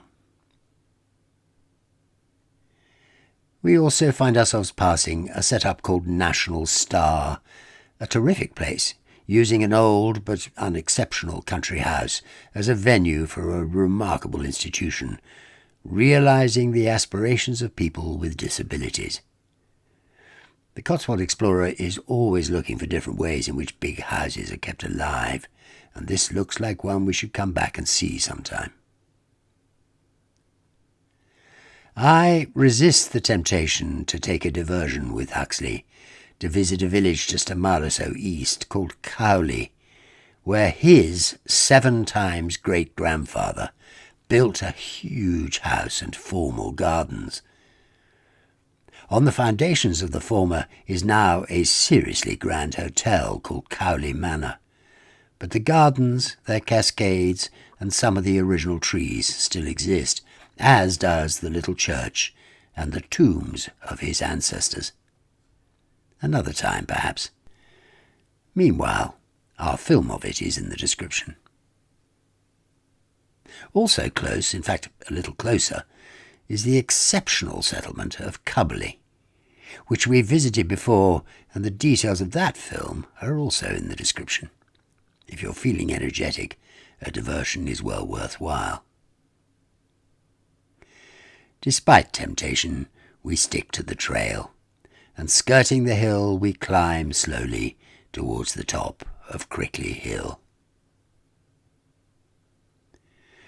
We take a short break to have a bite of lunch and a drink, and confirm the absolute rule we've discovered on this trip. If we stop for a rest on an uncomfortable log, when we move on we will find a bench no more than 50 yards further on.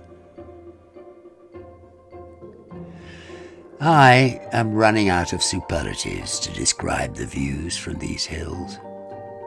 Another amazing ancient settlement, well documented on signs and boards, seems to have existed here for 5,000 years, up until about 500 AD.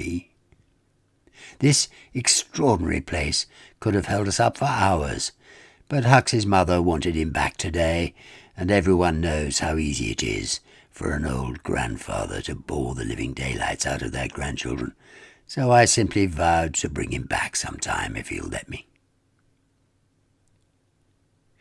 Dropping down from this hill, through lovely beechwoods, down gentle paths with cliff-like edges, we're becoming increasingly aware of the noise of the 21st century.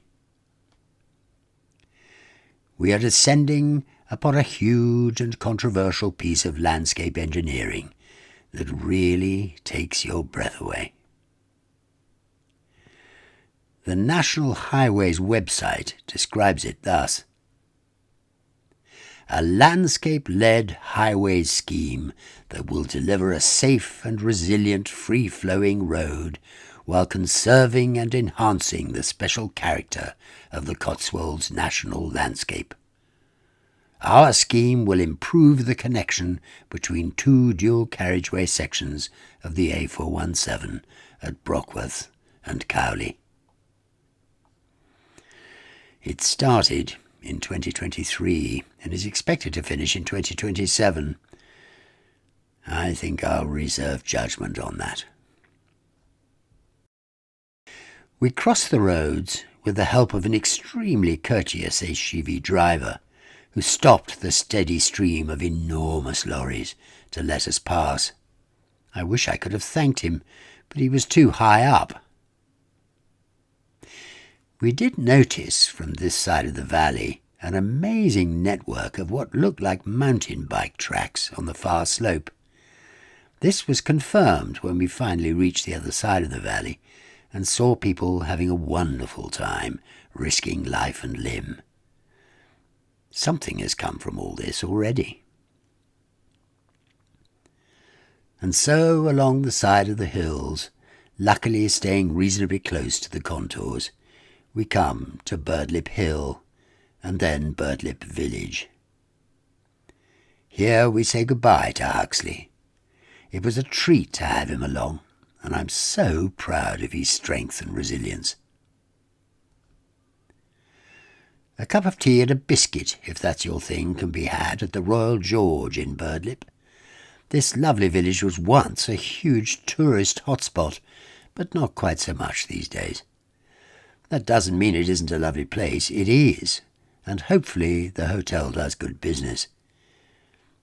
I'm guessing a slightly old-fashioned but lovely place with comfortable rooms, good standard food, local staff, and all slightly in need of a lick of paint. Just my kind of gaff. And with the help of young Huxley here, who at 8 years old, walking 7 kilometres and a bit more up and down the Cotswold Escarpment. It's such a brave thing to do, a massive achievement for the young man. I couldn't get out of him.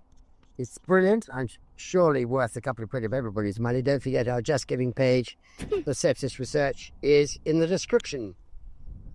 And don't forget all the other things we're doing. Our Patreon-based subscription channel is well worth an investment. We're doing some wonderful things on there, and you will see the Cotswold Explorer stuff a couple of weeks before everybody else. That's all good fun. We've let my lovely grandson Huxley go home. He was absolutely magnificent.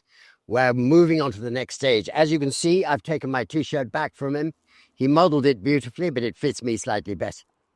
We're moving now between here in the direction of Painswick. Wonderful wooded countryside. I'm looking forward to it. We set off without Hucks in the direction of Painswick. We are almost immediately engulfed in some truly wonderful ancient beech woodland. My imagination starts to run away with me, as it seems increasingly to do as the walk continues. We're walking through the woods just outside Birdlip, and this track is one of the example of one of the things that really makes me feel fascinated by this route. This track is so old that it's dug itself feet into the ground. On either side of us are steep slopes, this one quite brief before it falls away cliff-like into the valley. But you can imagine people in the 12th and 13th century walking down this track. And it is an extraordinary feeling to be walking in their footsteps.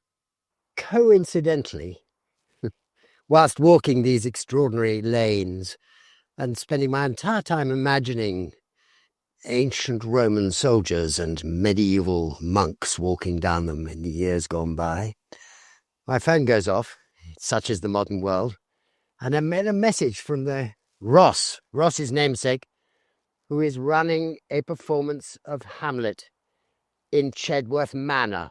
The performances are on the 15th, 16th and 17th of August. The surroundings are incomparable, and tickets are, for the moment, still available. Check the description for the link to their ticket site, and hopefully I'll see you there. Really looking forward to this. He sent me a film of the actors practicing their fencing. It seems appropriate to show it to you in these extraordinary medieval surroundings. It is amazing walking through these lovely old woods. Part of them are ancient, there's no question about that. Very steep gullies everywhere. I notice there's a track going off to our right that is marked Private Drive. It suggests that these tracks are part of a big estate. Probably leads to a great country house. I suspect they don't use it much anymore because it's rough. But there are signs of this being a rare, truly ancient woodland. The animal tracks are amazing. They, of course, don't stick to the paths. So you see them all over the place, running up into the hills, showing there must be lots of deer, foxes, badgers even, big mammals in this wood. It's absolutely beautiful. The estate, if I'm not seriously mistaken, is the Whitcomb Park estate, which has been in the hands of the Hicks Beach family for 400 years. Rudder, my invaluable 18th century guide, tells me there was no mention of the manor in the Domesday Book, but after the dissolution it was granted to John Chamberlain. It was purchased from Chamberlain by the widow of Sir Michael Hicks, and it's been in the family ever since. These Hickses are, of course, related to Baptist Hicks, whose house in Chipping Campden was burned to the ground by the Royal Armies during the Civil War, as those of you who were with us at the beginning of this trip will already know. And the work they're doing, as we've discovered from the notices posted at the edge of the wood, is to fight the scourge of ash dieback, which is devastating the ash tree population of England at the moment. A sad note amongst the pleasure we're getting here in this fabulous wood. Walking through these lovely woods, it takes me back to my childhood. There's a lot of beach here, which was where I grew up. And this dip in the ground here, there's a sort of scoop out of the ground here, reminds me, and I think this may be what it is a bodger's hole. Bodgers were people who used to work in the woods a long, long time ago, and they'd stretch a lathe across the width of a pole like this. They'd lie under it and they'd use their feet to turn the lathe, and they would make table legs and chair legs and that kind of stuff, and spindles and that kind of thing for the furniture trade. And I think this is a bodger's hole. I could, of course, be wrong. It could be made by something quite different. But it reminded me of this amazing fact. It wasn't that long ago. The bodgers were working certainly in the Chiltern Hills. And this could be done. Emerging briefly from the woods, Ross and I come across something we hadn't expected. Although if we'd done our research properly, we would have done. This is a world-famous slope in the Cotswolds called Cooper's Hill. I can barely contain my mirth here. The hill behind me, which as you can see is practically vertical, is where every spring bank holiday a whole bunch of English people chase a full roll of double Gloucester cheese down the hill. It looks from here to be practically suicidal. It merely confirms the extraordinary eccentricity of the English. We walked through the wood round the slope in a comparatively gentle ascent to the top, whereupon Ross, young, brave and foolish as he is, said, "I'm sorry, but really I can't come here and not climb the hill itself." Down he went again and tackled, entirely successfully as you can see, the almost vertical climb up Cooper's Hill. Now, every spring bank holiday for the rest of his life, as he watches the lunatics throw themselves off this cliff, he can say, "I climbed that hill in 2025. It was a doddle." It wasn't. The two people who sat at the top of the hill as our drone filmed the slope were a father and daughter equally brave in climbing the hill, who were kind enough to allow us to film them. It gives a sense of scale to this intimidating place.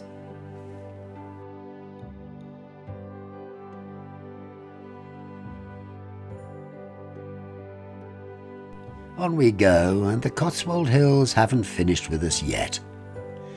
More beautiful woods, but a lot more climbing too. For a while, when we were fooling around at Cooper's Hill, I regretted the loss of Huxley, who, with his boundless courage and low centre of gravity, would certainly have climbed the hill, but afterwards I'm pretty sure he would have found himself tired out by the terrain. Such a beautiful place, but so unforgiving. Shortly after leaving the little lay-by in which we finished episode 4, we come to signs saying things like active golf course, beware golfers. It all seemed a little OTT until we stepped onto the course and I remembered how difficult it is to work out from which direction the threat of flying golf balls is likely to come. Having said that, it's best to relax in the knowledge that golfers, on the whole, don't want to kill innocent walkers, and if you stick to the path, almost all of them will be aware of the Cotswold Way running through the course. Concentrate instead on the beauty of the surroundings. It's an extraordinary change from the landscape we're used to. We're walking in much more English conditions than we're used to. We're taking a little bit of shelter under some trees on the golf course that tops Painswick Beacon. We've just passed the enormous and wonderful fortifications, Iron Age fortifications that we'll tell you about. It's an amazing start to the walk. It's also manicured. Golf courses are extraordinary, but it's enjoyable.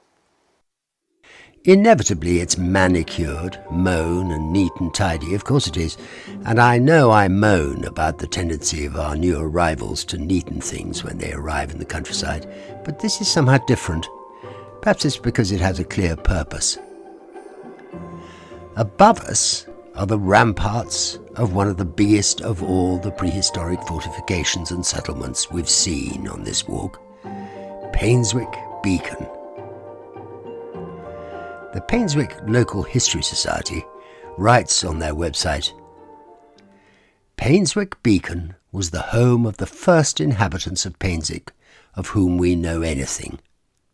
Tall, blonde-haired Celts.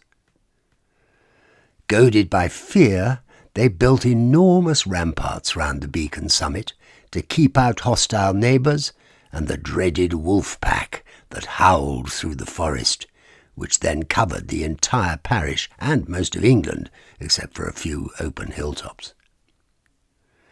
Trails led through the forest from the mud, wattle and timber huts inside the ramparts of the beacon to the neighbouring settlements at Crickley by Birdlip and on the spur of Hairsfield Beacon. With eyes and ears constantly alert for wolves, our Painswick Celts would by day drive their flocks out of the camp through the 2 gateways in its ramparts to feed. I feel all my romanticising of the ancient trails we've walked over the last few weeks seem to be justified, despite the scepticism from 1 or 2 of our viewers. Determined to maintain and preserve the extraordinary fortifications from erosion, both from great footfall and wild weather from the west, the local groups keen on this place have spent innumerable hours and not inconsiderable sums of money on work to keep it from damage. Long may their efforts prevail. Once you've crossed the golf course, the trail runs just along the edge of a working quarry. Still, this remarkable stone, from which so many of the local buildings are made, is being dug from the hills. There was, of course, a time when this was the cheapest and most obvious building material to use for making houses. Not any longer, I fear, but at least there is still a market for the stone to keep up the wonderful Cotswold buildings that already exist.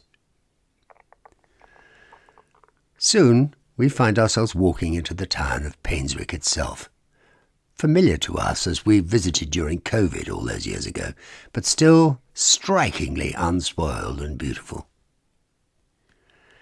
It's true that it's all too easy to fall into the land of epithet, which can be very misleading and date terribly, but the widely used description of Painswick as the Queen of the Cotswolds still somehow seems appropriate.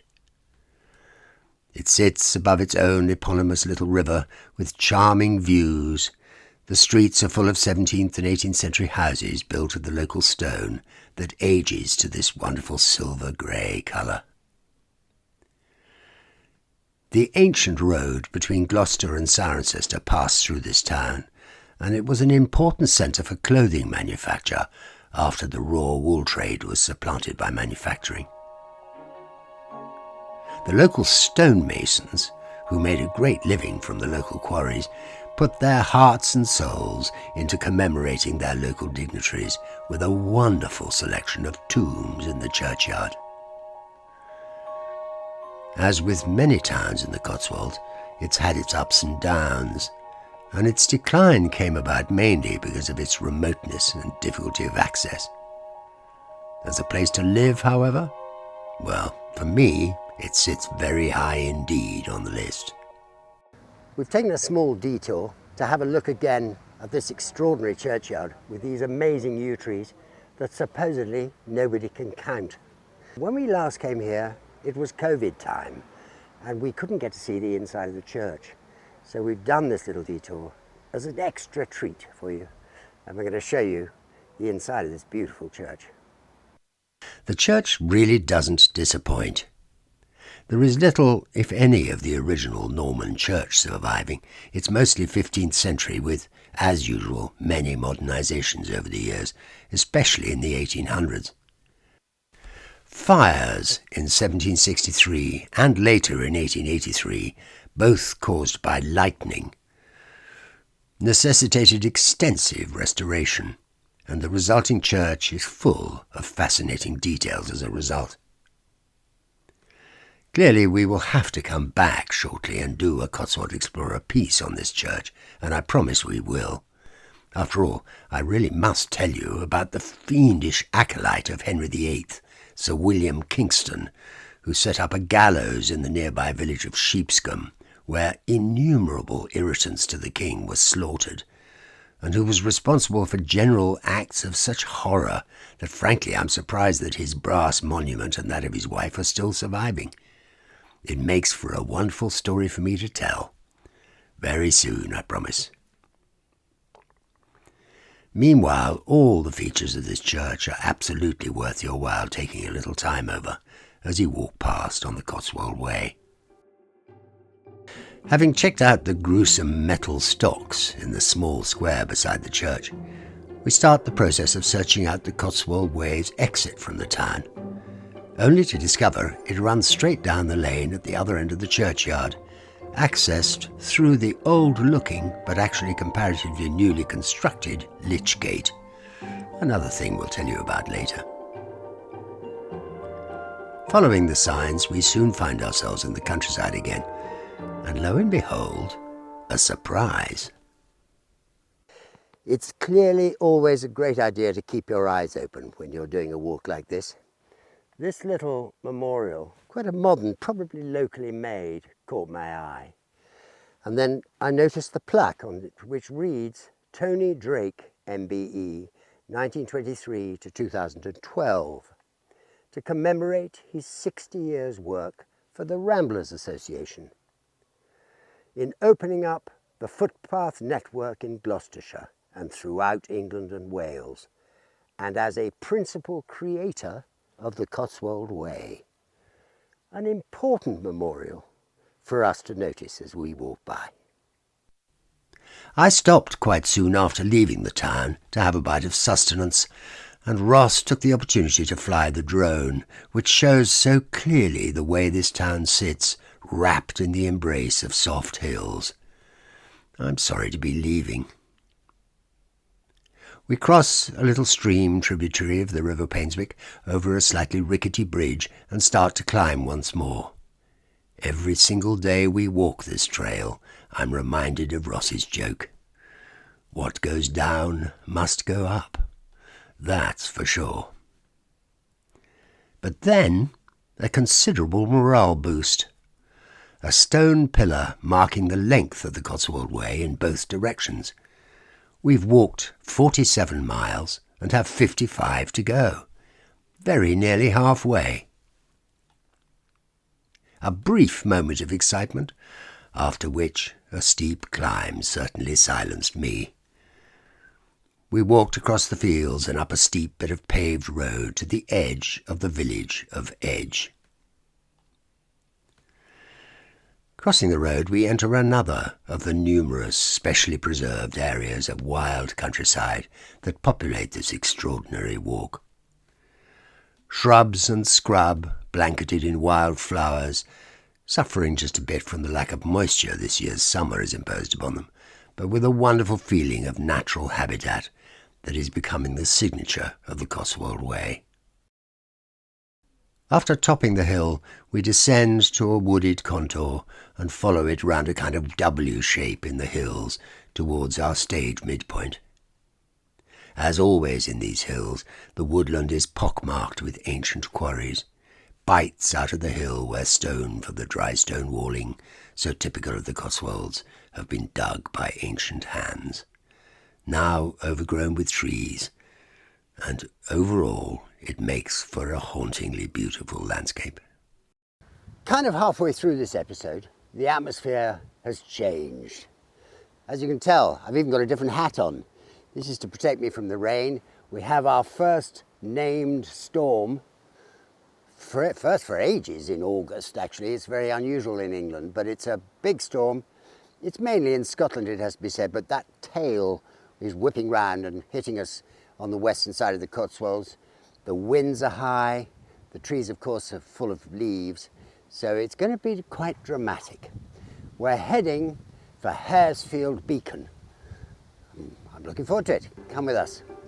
Leaving the lonely lay-by in which we'd ended the last filmed leg of our journey in sunshine and rejoined it a couple of days later in a storm, we come across a small stone building right on the bend where the road joins the path for an unusual close-up view of something very common indeed in these hills. One of the reasons this area has been popular for human settlement since the Iron Age is the abundance of water sources. The limestone hills are littered with springs, where the water table reaches a level in the ground and pours wonderful clear, stone-filtered water out onto the hill. These water sources took on mystical, religious and often miraculous status and many were covered and protected by the grateful population. This is a spring head, evidently improved by the digging of a small well, which will have been the water source for all local people. If you keep your eyes open as you walk the Cotswold Way, you'll spot many of these little buildings hidden in the woods. I am just old enough to remember exactly the same thing at the house in which I was born and brought up. A small building deep in the woods from which the water was pumped up to our house by a lovely old boy called Mr. Wicks, who visited once or twice a week to prime and set the pump, which then filled a tank in the roof, giving us a slight but sufficient water pressure for running taps. That building is still there, although ruinous, to confuse the vast majority of passers-by who have never known a world where mains water did not exist. Goodness, what a long way we've come in my lifetime. Obviously, we climb again. We are, after all, heading for a beacon, which does suggest a high spot. And after a short while, we come across a stone edifice for which I'm unable to find any explanation. This is my opportunity, ladies and gentlemen, to use you lot, the incredible and knowledgeable audience we're lucky enough to have, to help me out. You can see what it looks like. It's possible you'll be able to decipher the lettering. Please do tell us if you know what this is. Surely it's something important. As we turn the corner of the hill, I think you can see what I was whittering on about a few minutes ago. The wonderful westerly wind hits us full on. We've just come out of the shelter of these lovely woods, and now the atmosphere has changed completely. The wind is blowing incredibly strongly. It's coming from over in that direction, and there's a wonderful sight of rainstorms on their way. This is a whole different animal. It's very exciting. We come shortly to an extremely remote farmstead, with a farmer with a slightly gruesome sense of humour. This may not be here when you come by, following us in our footsteps, but just look at what stares down at us from the open loft door of the barn. Spooky or what? With the wind howling and the rain soaking us through, this vision sent a shiver through us all. Even Gizmo uttered a deep growl. I've never heard him do that before. And so we set about the inevitable climb to the top. I think we can safely say, and I've no idea whether you can hear me or not, because it's blowing so hard up here, but I think we can safely say we've reached the halfway point. It's so exciting. Yep, well, goodness me, the gales are blowing ferociously up here.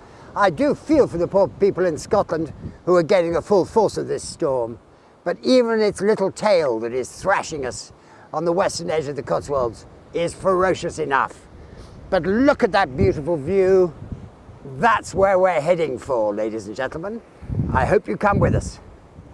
Fortunately, we drop down a bit after that onslaught and have a little bit of relief from the wind, but once again there is a change in the feel of our environment. We get a sense that the paths are much, much more trodden than heretofore. We must surely be approaching an urban area. These woods, owned and run, it seems, by the National Trust, are well used and have the wonderful feel of an adult playground. It always feels great to me when it's clear that everyone is using the remarkable countryside by which we're all surrounded. Sure enough, we broach another hill, and before us lies what is known as the Seven Valleys. Dominated by the town of Stroud, the villages of this area fill the deep cut valleys for miles with a mixture of residential housing and old mills and factories.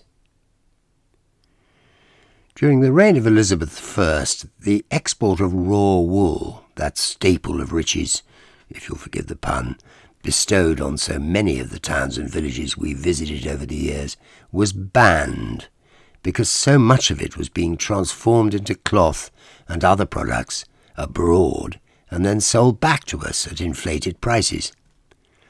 Elizabeth decided that we'd be much better off if we manufactured our own cloth using our own wool. Now why, in the name of Donald Trump, does that sound familiar? Suddenly, the settlements blessed with abundant water to power mills of various types became the most important settlements in the whole region. In fact, this set of valleys became one of the most prosperous areas in the whole country. The wonderful and in their time revolutionary buildings designed to house this industry are now often listed and protected buildings, but it's frightening how many are slowly slipping into a state of decay. We'll talk briefly about that in our next episode when we walk past one in particular. Meanwhile, we spot a sign that innovative industry in the area is by no means dead. Our track leads us through an absolutely beautiful and brilliantly kept vineyard. By the look of the vines, they're fairly new by vineyard standards, but the grapes on the vines promise a decent harvest, and I'm sure the quality will be terrific. After doing my research, I discovered these fabulous fields are part of the Woodchester Vineyard Estate, which, having known for many years how brilliant they are, comes as no real surprise. For the second time in this one episode, I'm made to reflect upon the changes that have taken place in my lifetime. When I decided in 1968 to join the wine trade, there was really only one vineyard in the whole of England where it would have been useful to work. It was owned by a retired soldier and diplomat called Sir Guy Salisbury Jones, and it was in Hambledon in Hampshire. I went to see him, and he advised me to join the merchant side of the business, and the rest of my career was decided. To get practical experience, I went to France for a harvest.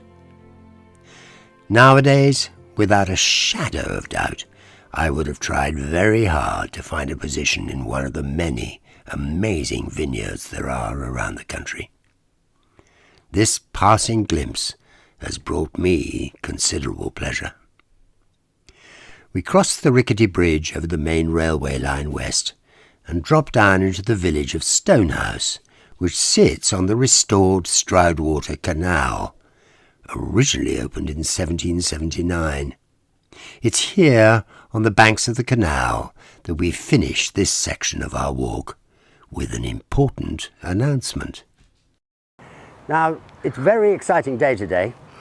We're starting in this rather strangely industrial suburb of Stroud, but we're being joined by an extremely special man. He's called Al Sylvester, MBE, and he, ladies and gentlemen, is a proper explorer. We'll find out a bit more about him as time goes by, but just to give you one idea, he proposed to his wife on Christmas Day, on one knee, at the South Pole. Beat that. What a pleasure to see you. Hello, young man. How are you doing? I'm extremely well, and I can't tell you how grateful I am to you for coming with us today. It's exciting. Absolute pleasure. I can't wait to do a few miles of the Cotswold Way with you. Fantastic stuff. Well, I warn you, it's really challenging. You know, okay, you could have trouble keeping up. But if I can stay with you, sir, you can look after me. That'd be great. I'll certainly do that. We started a rather wonderful place because this canal, I mean, this is more urban than it usually is on the Cotswold Way, as you probably know, because you know a bit of the Cotswold Way. But I rather like this canal. It's beautiful. It's wonderful, isn't it? It is. And we'll tell everybody a little bit about why there's a canal here and what this thing is a little later on. But meanwhile, I think we get on. Great to meet you. Nice Brilliant. to see you. This canal was built to join Stroud to the River Severn. It was opened in 1779. It was called the Stroudwater Navigation, and it enabled trows, which are flat-bottomed boats used for goods transport on the River Severn, to carry goods from ports on the river to Stroud and back. The waterway climbed up from the Severn Plain into Stroud by a system of locks. Highly successful commercially during the boom in the cloth manufacturing industry, the Stroudwater was eventually extended through the 3,490-metre Sapperton Tunnel to join up with the River Thames, thus slicing England in two and making the Stroud Valley one of the most important industrial engines of the nation. It was eventually closed, or perhaps abandoned is a better word, in 1954. Fortunately, appreciation of our industrial past has improved, and massive efforts have been made and are continuing to be made to restore, as far as financially possible, both the canal itself and the incredible industrial buildings left behind.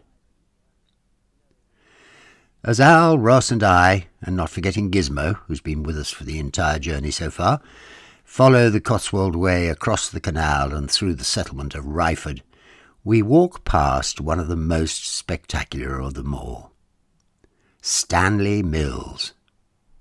It's a huge and complex set of buildings which are Grade 1 listed and have been the subject of many efforts to develop and protect them over the years. The mill is one of the very first buildings to be made to be fireproof. Cast iron was used as its internal strength, creating an absolutely beautiful, almost cathedral feel inside. I'm not certain what the current position of this place is, but I do know that it's now been at least 8 years since the last trumpeted programme for development was launched, and there's no sign yet of any progress. Perhaps somebody could let me know the current situation. As we climb the hills behind Ryford, we take advantage of a convenient bench to find out a little more about our travelling companion. Well, Al, I can't tell you how grateful I am to you for coming with us on this trip. It is fantastic, and this is, of course, why we all do it. Yes. This is the extraordinary view here. Tell me a little bit about your life. I introduced you as the man who proposed to his wife on one knee at the South Pole. You did? On Christmas Day. Absolutely astonishing. I think we'd all aspire to do something as wonderful as that. But how come you were there? I mean, where did all this start? Originally I was in the Royal Air Force, joined in 1983 as a communicator, not realising that it wasn't going to be as challenging as I hoped. I applied for the Mountain Rescue Service. I went on to do 20 plus years with Mountain Rescue and being the team leader at Leaming, so coordinating the Lake District and the Yorkshire Dales, and then I promoted up to Kinloss to run the biggest team in Scotland. As with the Royal Air Force and every armed force, you get promoted, and in 2004 I was promoted to warrant officer and sent to High Wycombe. Lots of mountains. However, within a few weeks I realised that the senior leadership of the Royal Air Force were based at High Wycombe and within the MOD building in London, and I had a few interviews with the powers that will be, and I asked if I could run a team to the South Pole. Yes, Took 3 years to put together, and a lot of work, a lot of training. Were you doing this? Did they release you from your? You had to do it on top of everything else. Yeah. So you were doing a full-time job and putting this together at the same time. So I brought my hours from, instead of a normal 8 to 5 job, I would come in around about 7:30 and finish around 4:30.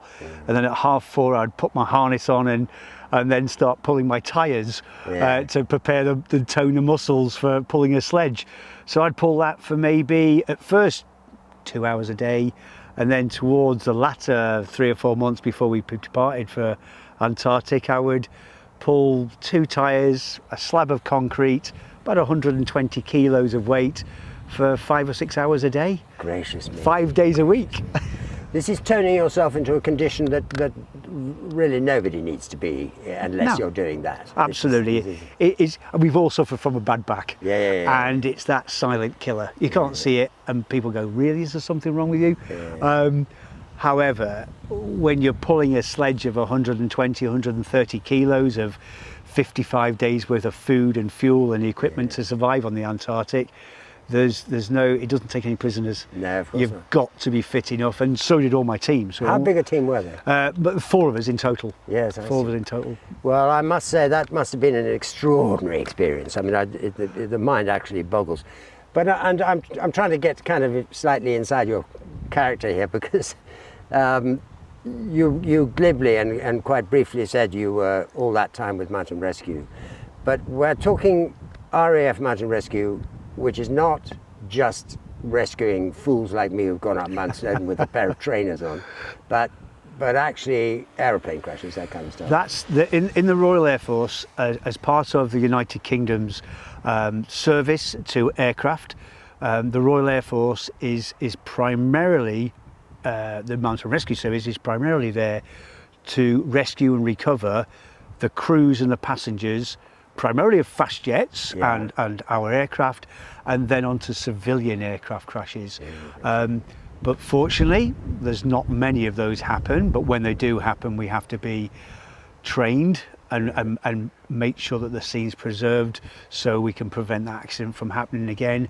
But primarily, our work is supporting the heart of search and rescue in the whole of the UK, which are the amazing civilian mountain and lowland rescue boys and girls around the UK, and their incredible dogs. Search and Rescue Dog Association, that's where most of our rescue operations would happen. So working with the boys and girls in the Lake District, in Wales, in Scotland, the Peak District, Lowlands, we're all part of one family.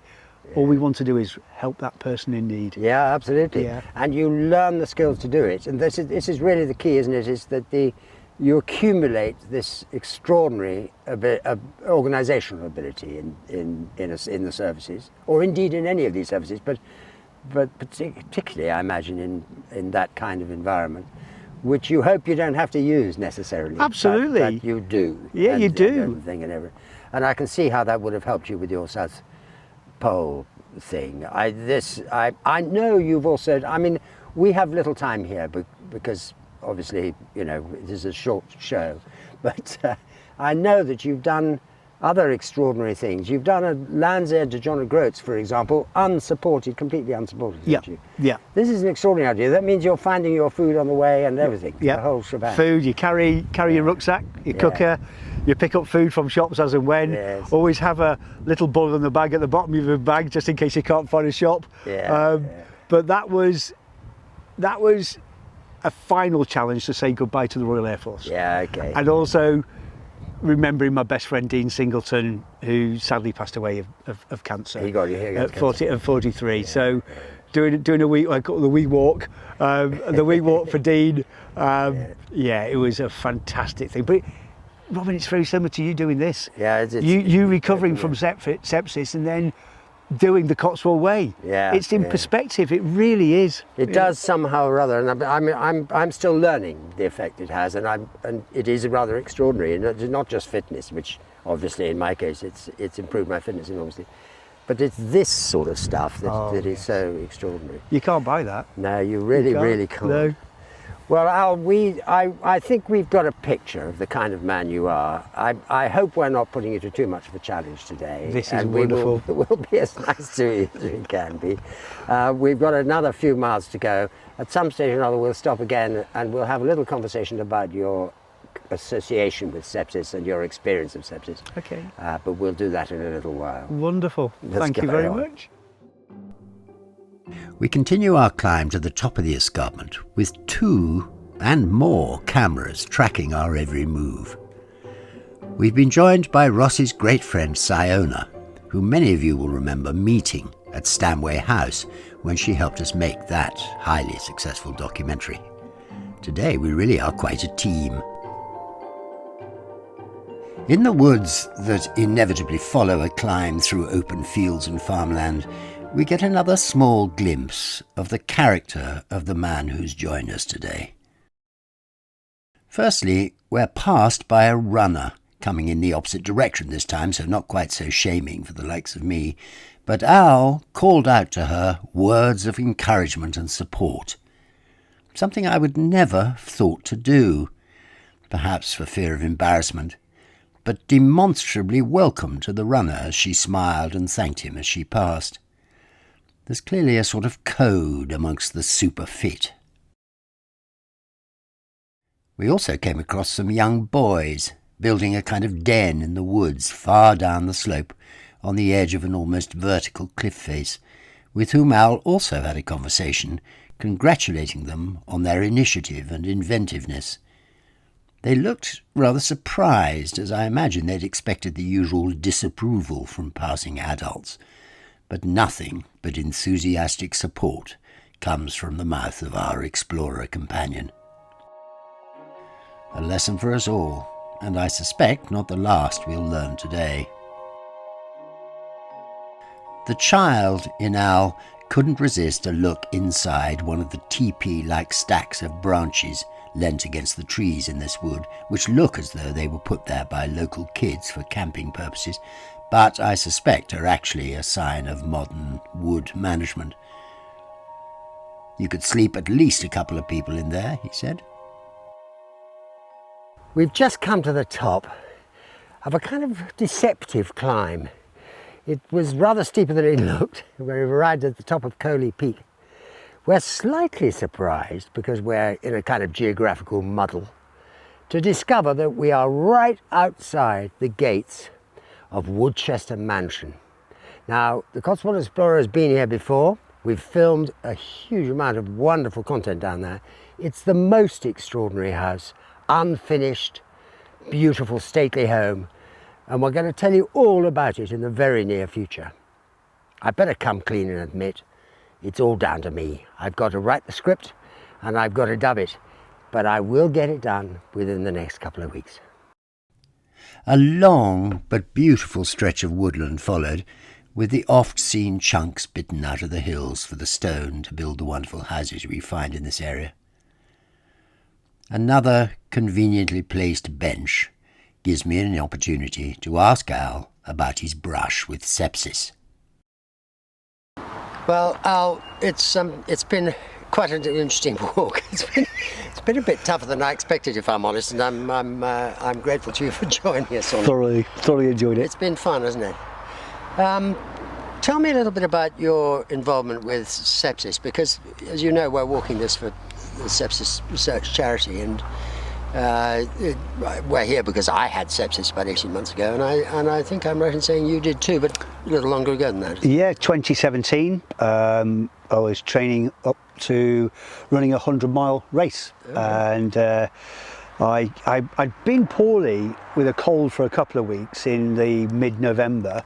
Went out and did a 15-mile training run, came in, felt really coughing and full of phlegm and wasn't feeling too good.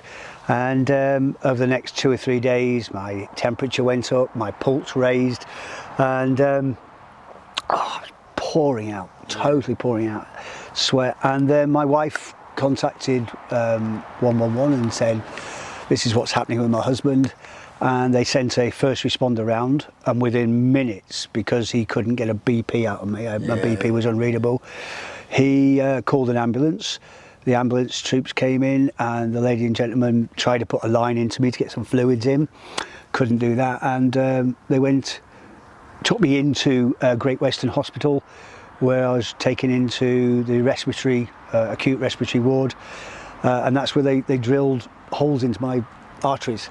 Really? To get into the blood, so then I could get fluid in me to build up my blood pressure, but also to find out what level of infection I had. And over the period of the next couple of hours, I was in intensive care diagnosed with pneumonia, right. No mention of sepsis, and I stayed in there total of 9 nights, 10 days. It was on the 3rd day that they called my family in because I wasn't responding to the medicine that they had administered, and it was basically goodbye. And it came as a bit of a shock, although I knew I was poorly. Over the next 2 or 3 days, I responded to the medicine, a thing called claramycin, I think, or right. metronidazole. And day 5, my temperature dropped from 42 down to 40, and I started to respond. And by day 10, I was well enough to go on a ward. Spent another week and a bit in the hospital, and I was released home for Christmas.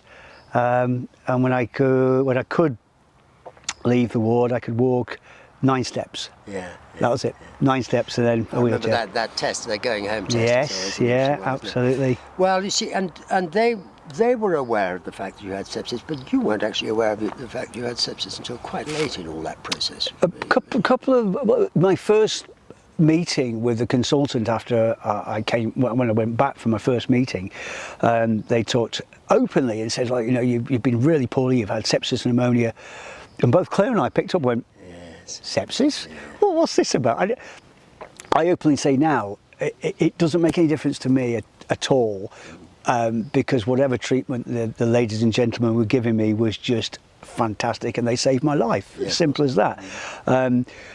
If I'd have known I had sepsis, it may have actually made me feel even worse. It might frighten you. Absolutely.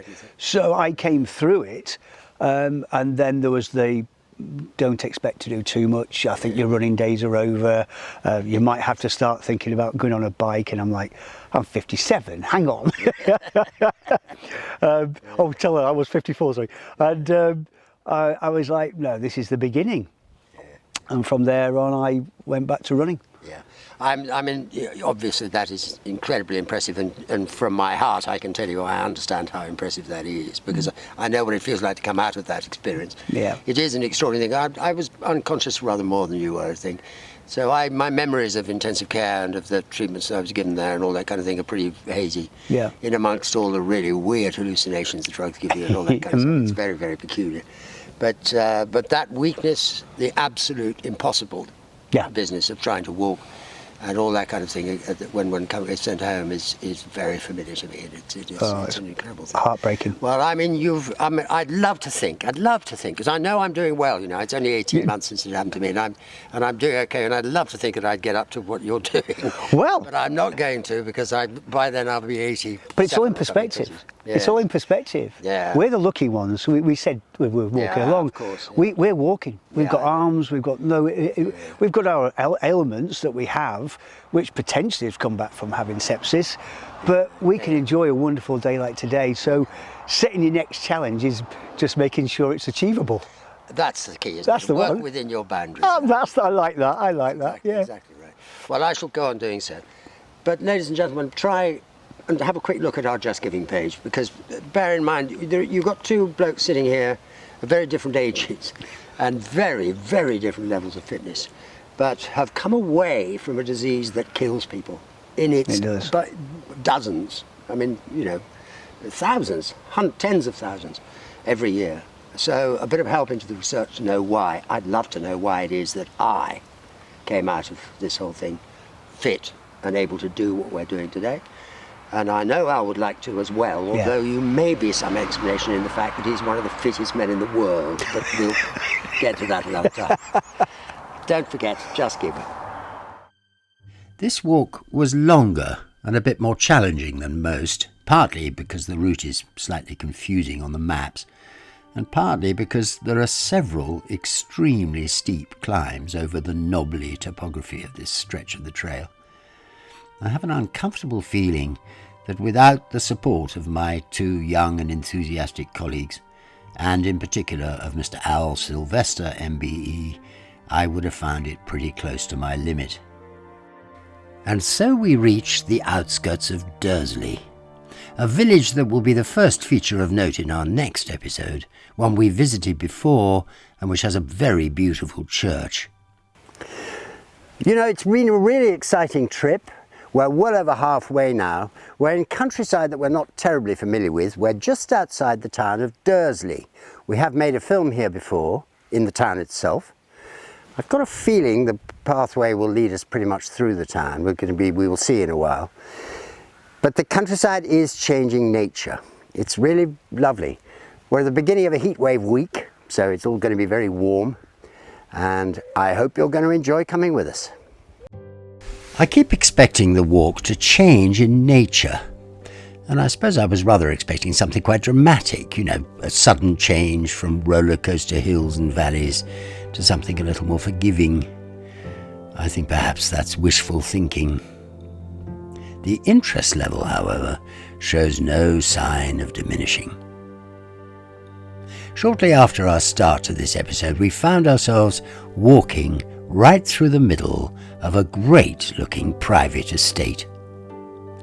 Lofty trees, particularly the cedar of Lebanon, but also several other specimen trees, show that we're walking through a highly planned garden. The house was built in 1848 for a man called James Phelps. Its octagonal chimneys and mullioned windows promise an interesting interior, which I'm led to believe is enhanced by a fine staircase with pineapple finials. It seems to me terrific that the owners of this house cooperated with the National Trails Organisation to allow the Cotswold Way to run within sight of their front door. There are so many of these houses in the Cotswolds that we mere mortals will never get to see.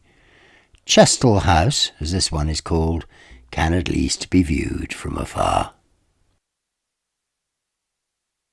As the trail takes us down what was clearly the original driveway towards the lodge house at the end, we can see what's left in an overgrown way of the classic tapestry hedge, so often used in Victorian times, an interesting mix of holly, beech, thorn and others, which, when kept clipped, form a beautiful hedgerow.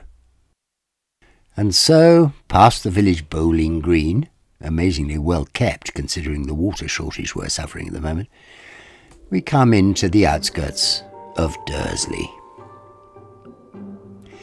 Dursley lies at the southern end of a very steep wooded valley cut by the river Uelm. There is no mention of a town here until the mid-12th century, when the Berkeley family built a castle. The Berkeleys are still a hugely influential family in this region, but Dursley, in the 16th century, was one of the principal cloth-producing centres of the Cotswold Scarp, declining sharply in the 19th century, despite a temporary reprieve from the establishment of a hugely important engineering company called Lister's, of which many of you may have heard, using the old fulling mill buildings. Now, I don't want to be in any way pessimistic about this little town, but the 1960s certainly did it no favours. The road system left the lovely market building serving as a roundabout, and several great buildings in Long Street were demolished. More recently, a huge supermarket complex was built so close to the centre of town as to make the whole thing feel a little bit like an industrial site.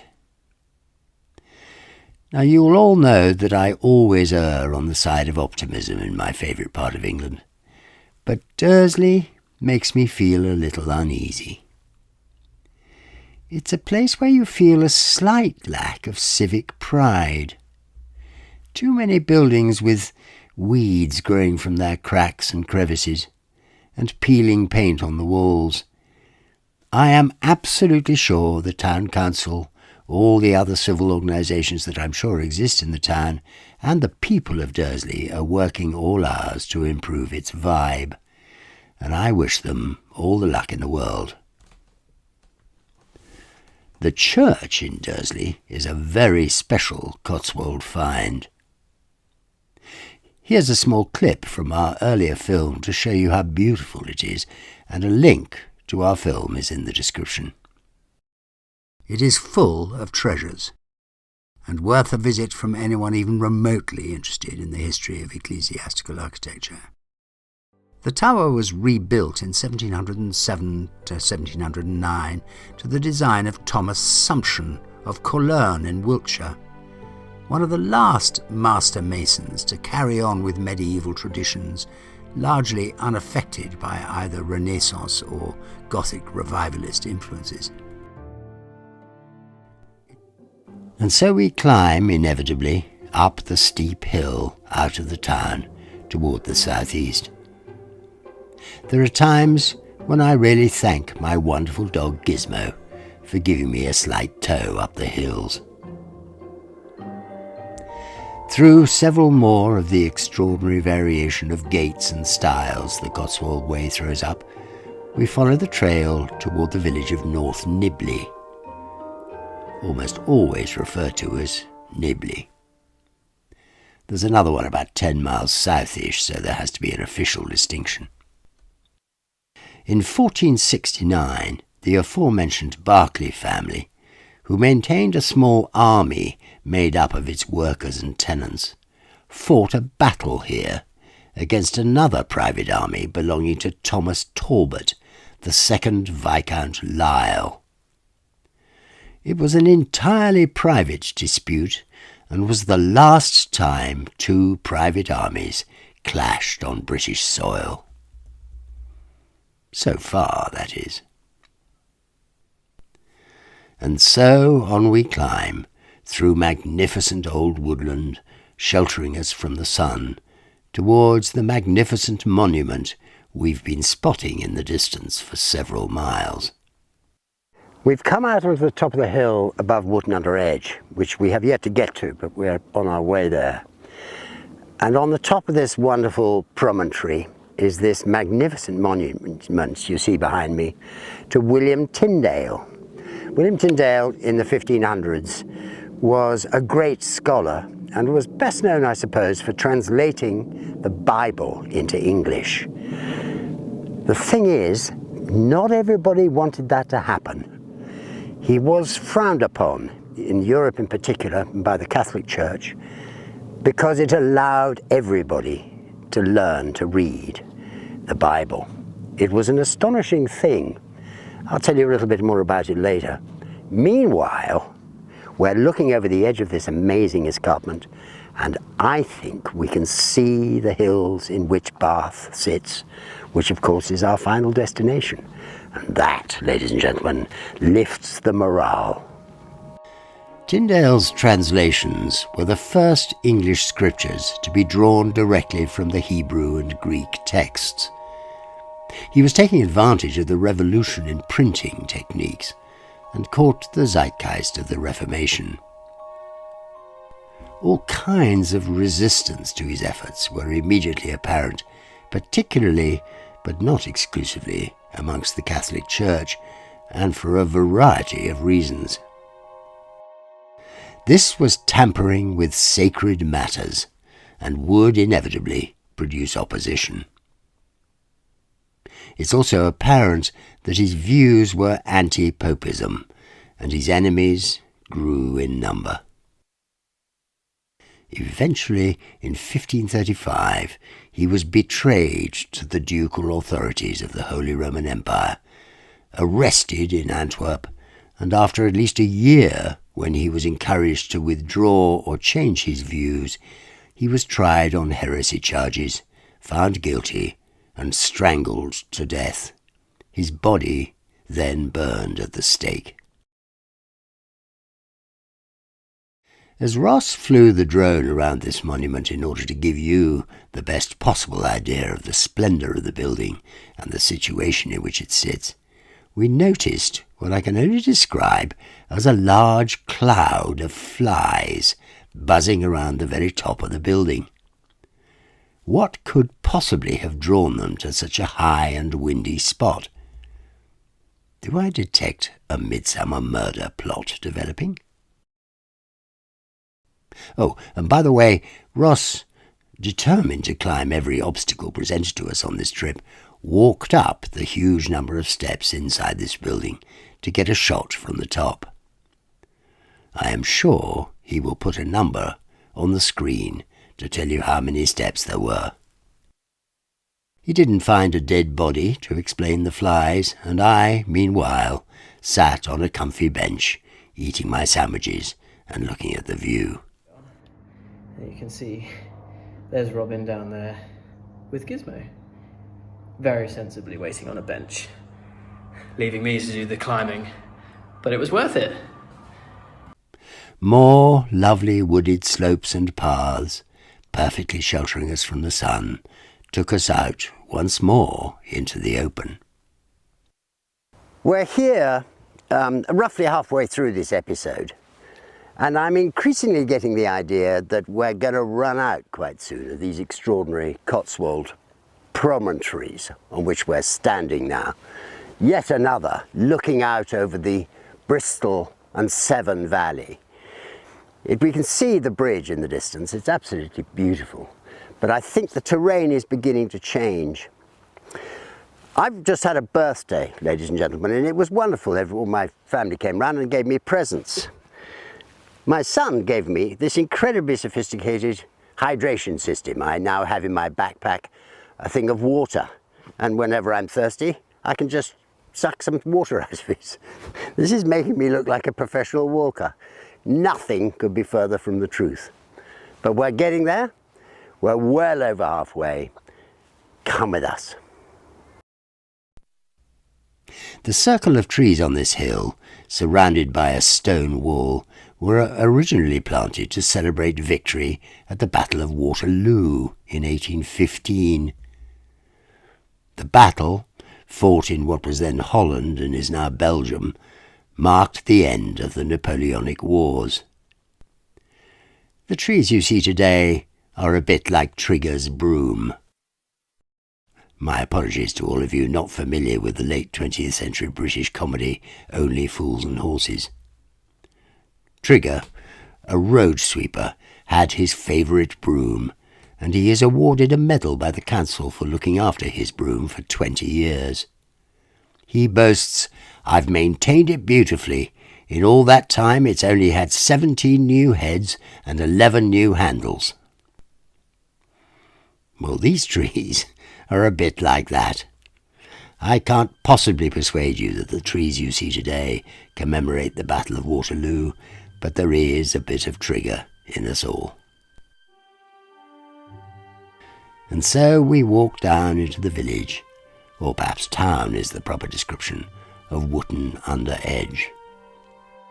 The original village was destroyed, according to legend, in the reign of King John, when the Berkeley family were unfortunate enough to incur the wrath of this highly volatile king.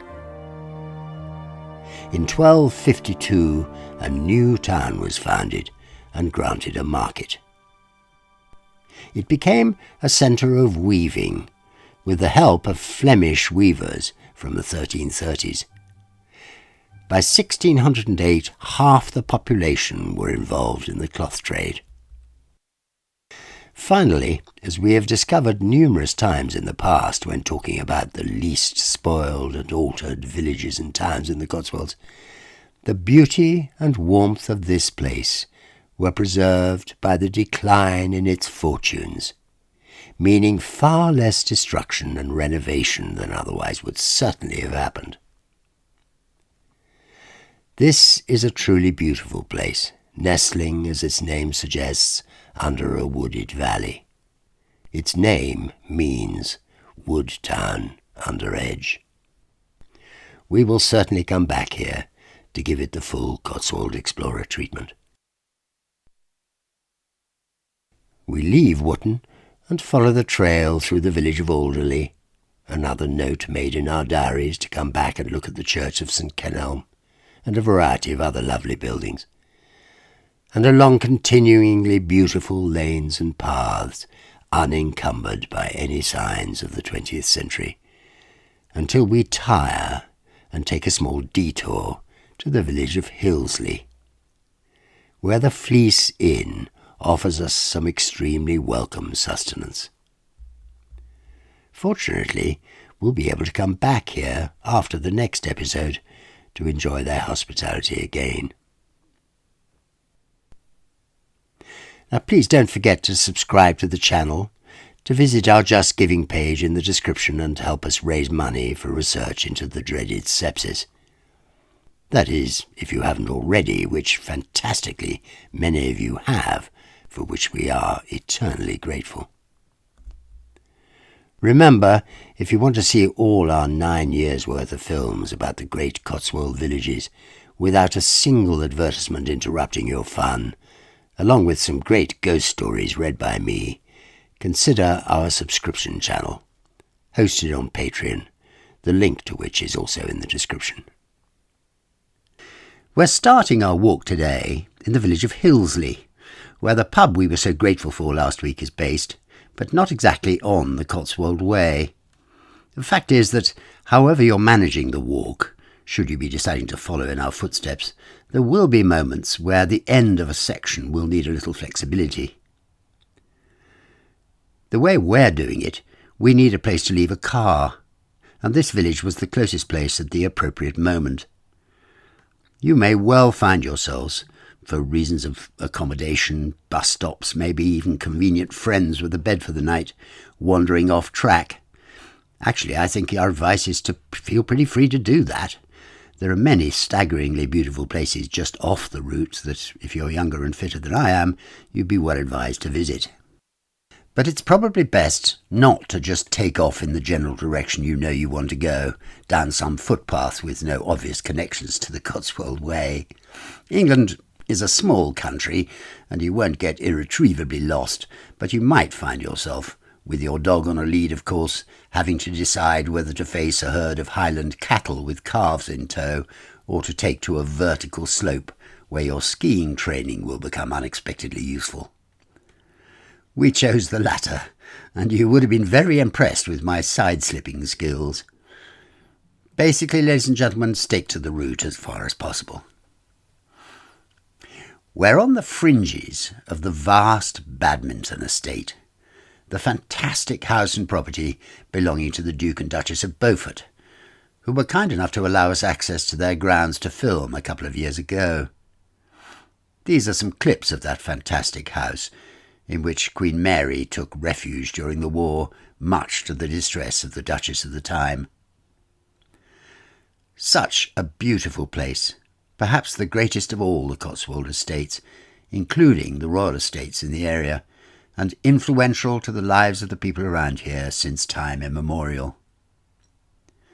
And so, while Ross shows you incredible images of the Cotswold Way, perhaps one of the most beautiful long walking trails in the UK, I'm going to tell you why it is that a slightly frail 77-year-old ex-wine merchant decided to walk this trail in aid of research into this sepsis thing. Something which no one really understands, but which kills, as far as we know, at least 50,000 people every year in the UK alone, and could be coming for any of you at any time. In November, 20-odd months ago, having just finished recording a dub for an episode of the Cotswold Explorer channel, I lay down for a rest, telling my wife I felt just a little groggy. Half an hour later, my son, who lives nearby, dropped in to say hello. Hearing I wasn't well, he came upstairs to see me, and as he entered the room, I sat up, smiling, to greet him. Within seconds, I degenerated into a gibbering, trembling, sweating old man, incapable of stringing two words together. I had gone from being groggy to desperate in 40 seconds. Level-headed, as always, dear Jake, my son started making calls. 111 were great. They did ask to speak to me, but my grunts and chattering teeth just confirmed my son's description, and they immediately arranged an ambulance. So, my son was the first person that day to save my life. The ambulance was there quickly. They started taking vital signs. Temperature 41.5 degrees. What? Blood pressure? No reading. Tried a urine sample, couldn't give one. Even in my befuddled state, I realized I hadn't peed for a long while. That was the first time I heard the word sepsis. It meant nothing to me, really. I thought we used to call it septicemia. They learned to deal with that in the First World War. I had no idea how incredibly lucky I was that my ambulance team recognised the symptoms so quickly. Blue lights and sirens for 30 minutes to the Churchill Hospital, part of the Oxford University Hospital Trust. The ambulance crew were the second people that day to save my life. 2.5 weeks on fluids, intravenous antibiotics, and some really weird biopsies, and they had the roaring sepsis under control and had identified the initial infection, an infected gallbladder. Those doctors and nurses saved my life. OK, so I had ignored an uncomfortable pain in my back for a few months. Part of it was during COVID, and anyway, who the hell bothers the doctor with a back pain? I really wish I had. I was eventually sent home to await a recall for a gallbladder removal op. Usually these days that's a keyhole surgery thing. In and out in a day. Not quite. In a couple of weeks I was called back to the hospital. I was told by my terrific surgeon that it wasn't going to be easy. I'd left the blasted thing so long it was going to be tricky to remove. Open surgery was likely, but he would see if keyhole was possible first. I wasn't even nervous. I was in the very best of hands. A few hours later, I sent a text message to my wife. I've still got it.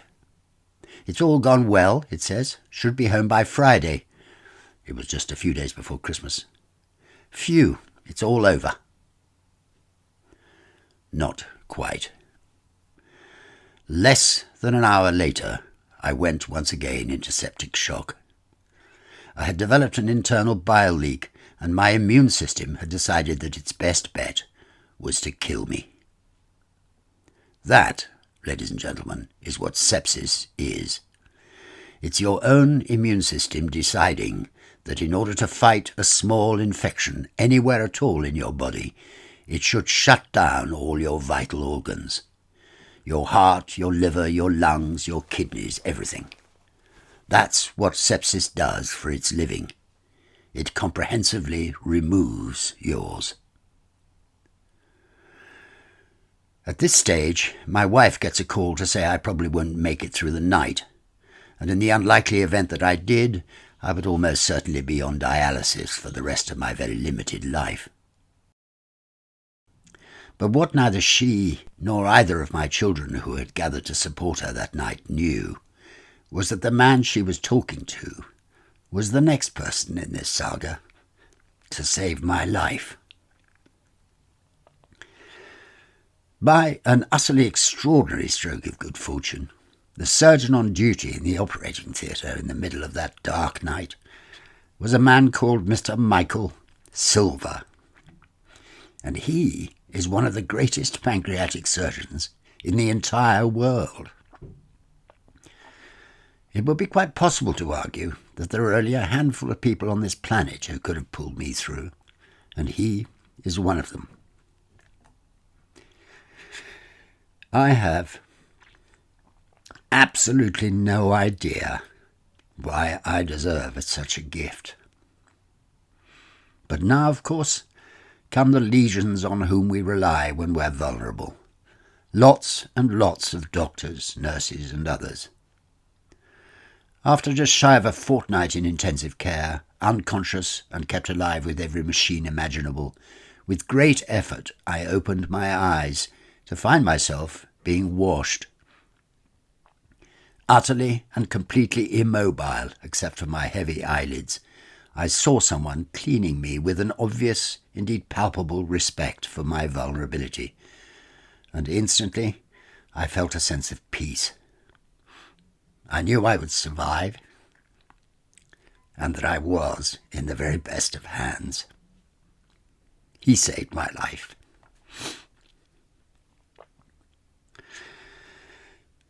My wife... Shut up, stupid.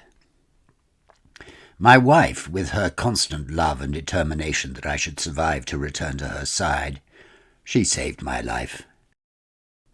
The reassuring presence of my daughter, who pinned pictures of my entire family on the wall opposite my bed to remind me why life is so valuable, and tried on an hourly basis to reassure me that the terrifying hallucinations and fantasies brought on by the drugs I was taking weren't real. I never believed her, by the way. She saved my life. The incredible nursing care People who put up with things most of us would simply refuse to contemplate. Wonderful people who encourage an old man like me to get going again. They saved my life. And I was able, after a few weeks, to go home, dragging all kinds of pipes and things from my anatomy, and only capable of walking 5 paces without a walking frame, and only 10 with one. I came home to the embrace of my family and started my recovery. I had gone from a bit groggy to the very edge of oblivion and back in a matter of a few weeks. That, ladies and gentlemen, was just 18 months ago, and now we are reaching the end of a 105-mile walk over some of the steepest terrain southern England has to offer. Somewhere or other there is a miracle in this story, and it slightly spooks me out. I think perhaps that miracle lies with you. Your response to our efforts has been nothing short of miraculous. We had expected to make a few £100 towards the invaluable work done by Sepsis Research feet, and we've already reached just shy of 5,000. It's very hard to express how grateful we are. Please, if you haven't yet done so, drop a couple of pounds or dollars into the Just Giving account in the description of this video, but most of all, please continue to watch our films and write the lovely messages which make Ross and me so happy to continue our travels in the Cotswolds. While I've been rabbiting on, we've walked round the edge of the Badminton Estate, past the Somerset Monument. Lord Robert Edward Somerset was a British soldier who fought during the Peninsular War in Spain during the Napoleonic Wars, and from 1834 to 1837 was MP for Cirencester. The memorial was built by staff from the nearby Badminton House estate, which could well explain why it's not surviving as well as some other local monuments. The gates are closed and signs are up warning of falling masonry. Then on through the extraordinary estate belonging to Sir Richard Dyson, called Doddington Park. This house, which we only glimpsed from the air, was built for Christopher Codrington. The Codrington family made their fortune from sugar plantations in the Caribbean, so were inevitably substantial owners of slaves. It remained in the family until 1980, and it's now owned by Dyson, who many of you will know as an inventor and super businessman who brought us the Dyson vacuum cleaner. We had a delicious picnic lunch just where the River Frome springs from the ground, flowing eventually into the River Avon, and then climbed the last of today's slopes to the village of Tormarton, where we know we'll be able to hear the traffic from the M4 motorway. Those of you who have no idea of the layout of our English countryside and have never heard of the M4 corridor will just have to believe me when I say that this is a very important landmark.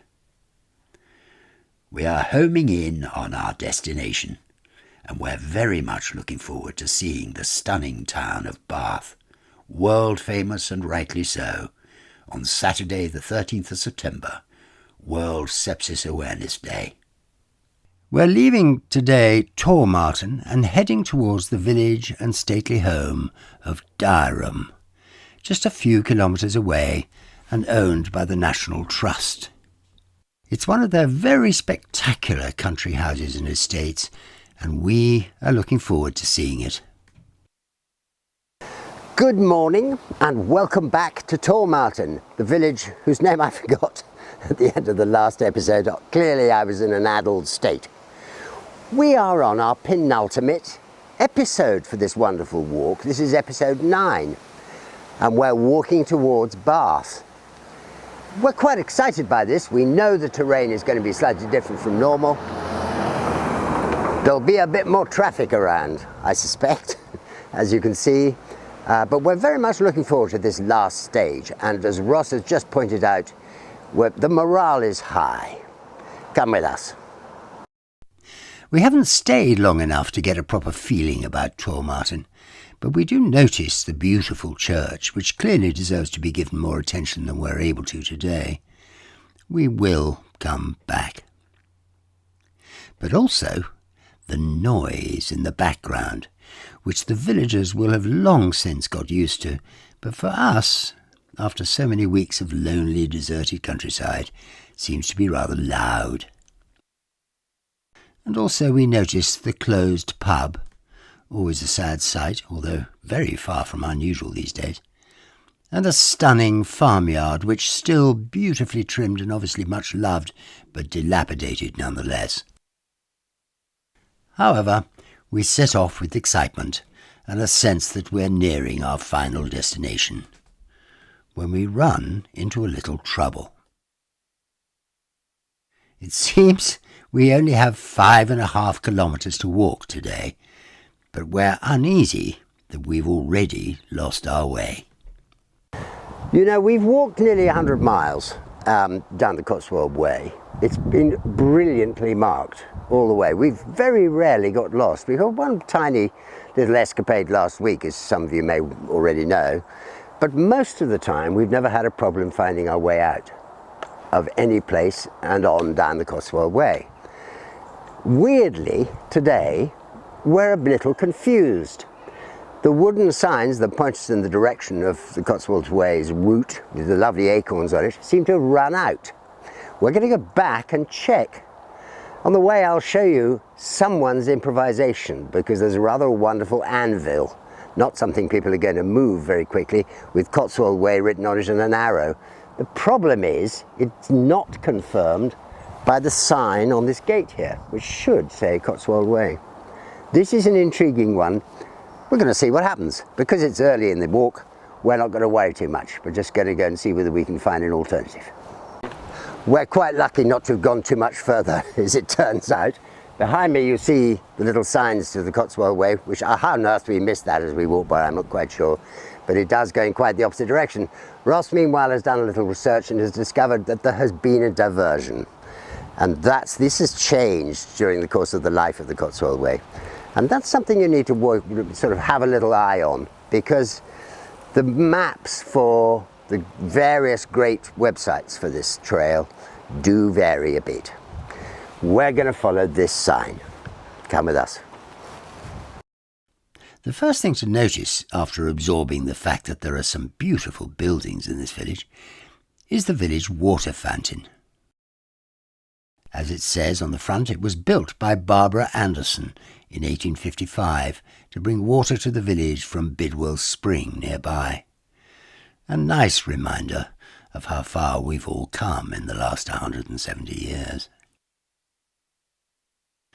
The route takes us out of the village down a road towards the bridge over the M4. In general terms, it's best to stick to the right-hand side of this road as you go. One of those rare moments, ladies and gentlemen, where I'm going to hang on to my hat because if it blows off here, I'll never see it again. We're standing over the M4.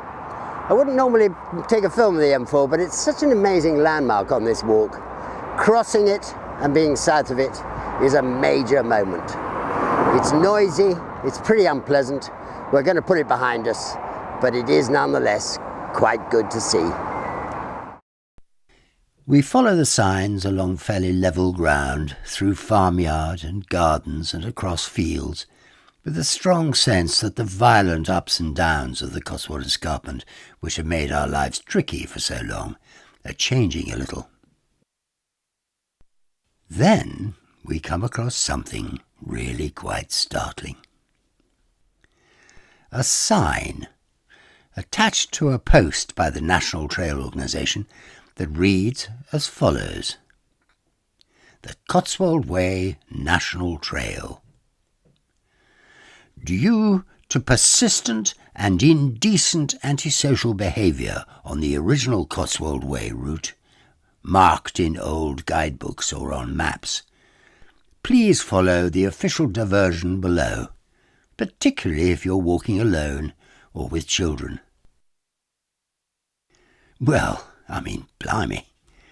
I know we've crossed the M4, but I didn't expect to see the results so dramatically or so soon. To save Gizmo's blushes, we did as we were told and followed the way markers around whatever they were warning us against.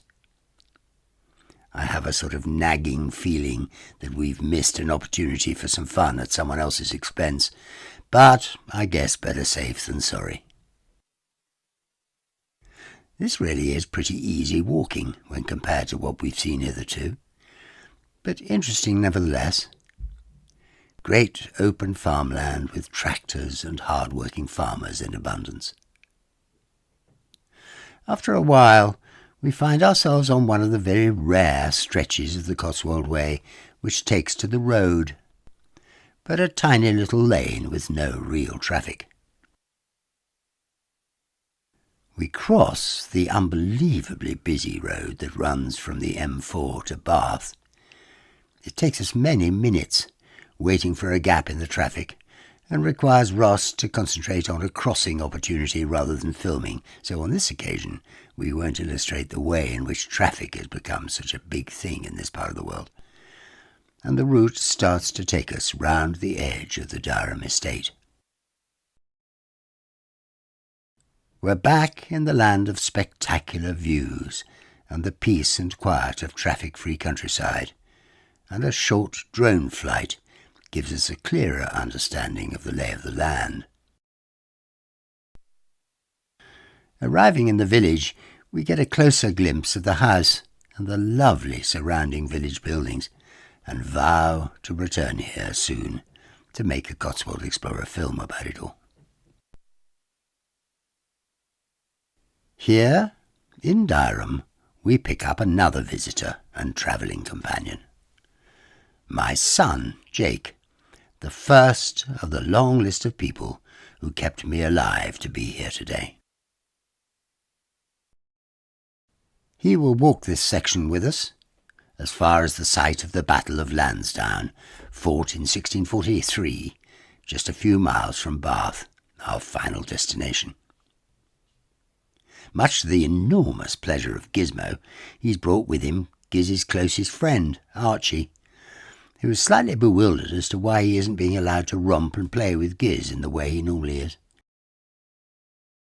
It's a pleasure for us to have them both along. After a while, we sat down for a couple of minutes to chat. We're halfway through this episode, and the eagle-eyed amongst you may well have noticed that we have a new guest. And you may also remember that I mentioned him in the last episode of this walk. He was the man who was the first in that rather long list of people who saved my life during that time. You could say that actually he and I wouldn't be sitting here, either of us, if it weren't for the other. So that's a stroke of diplomacy. I've never thought about it like that, but yeah. But it's really nice to have him here. Jake, it's good of you to be here, and thank you for coming. Thanks for having me. It's a walk. It's lovely fun. I'm slightly ashamed this is the first time I've come walking with you, but it's It's a busy life. Isn't yeah. it? But I'm glad to be able to demonstrate to you that it isn't all sort of roses, this walk. It's quite steep. This is not the flat, easy walk that you promised, if I'm honest. Well, it's good though. I'm going to embarrass you, and because this walk is in aid of the sepsis thing, I'm going to grab this opportunity for you to just to say what a nasty experience you and I had in our room that day when I was ill. Because it was odd. My memory of it is that I sat up to greet you feeling perfectly okay, and then suddenly wasn't. Yeah, it was when I listened to your explanation of what happened, it was probably a little different for me, because I'd heard that you were feeling unwell, and I'd come round to check, for some reason. It was a rather strange situation. I was driving, and I was on the phone to my sister, and I said that Dad's not feeling very well. And it's very, as your watchers will probably be aware, it's probably very rare for you to be in bed in the middle of the day. So I said to my sister, should I go and check on Dad? And she said, well, yeah, you're not far away, go and check on him. So I did. I came in, and you were clearly feeling unwell, but sort of said, I've just got a bit of a stomach ache or a bit of pain here. And what you described did happen, in that it was getting worse, but as you sort of sat up to talk to me properly, the only way I can describe it really is that everything drained out of your face, and you went almost translucent, and suddenly couldn't talk, sweating profusely. It was quite terrifying. And then of course we had I think the first thing was you didn't want to phone what is it, 111, because you thought that was a bit extreme. And actually what happened was I phoned 111. I ended up having to phone 999 because 111 was very busy and we couldn't get through. So we ended up phoning 999, and the ambulance was with us, thank God, within 10 minutes of phoning. But it was very scary. And I think that the scariest thing was, as you said, the speed at which you went from being in relative pain. You weren't having a very nice time, but everything shut down. You started to be sick, and you started to, not be able to talk. And it was terrifying. And I think just trying to explain what was going on to the people on the phone without you really realizing. And as it happened, you were probably midst heart attack and midst everything was shutting down. But yeah, it was terrifying. It was terrifying. So I think. Well, it's really kind of you to describe that, because to see it from that side, because it helps. One of the core things about this exercise is to try and persuade people that it's worth being aware of what the symptoms of this thing are, because it lurks in the darkness for all of us, this disease, and it can happen for any kind of reason. And just that description is well worth people having in their minds, so that if they see someone going through that kind of experience. I think what surprises me is that to get to my ripe old age of 40-something and not know what was going on suggests that none of us are really aware of what to look out for with sepsis. Well, I think that's exactly right. And so with a bit of luck, this will help. Well, I can tell you that we're not far from Bath. We're not going quite all the way to Bath today, but we've got a little bit more climbing to do before we can have lunch in a nice picnic, which we shall do there towards the top of this hill. And meanwhile, thank you, dear boy, for helping me out in those dark days, but also for being with us today. So, well, we're all very proud of you. Well, thanks. Okay. We'll take care. We're going to carry on towards Bath, which, of course, is where we're going to end up on the 13th at midday, walking into the square in front of the Abbey. I'm really looking forward to that. It happens on the 13th of September. There are only a few villages on our route from here to Bath, and one of the most amazing is Cold Ashton. We are on the southernmost tip of Gloucestershire, which the Architectural Guide to Gloucestershire, following in the footsteps of Pevsner, describes as a strangely isolated little village, nearly 213 metres up on the Cotswold edge.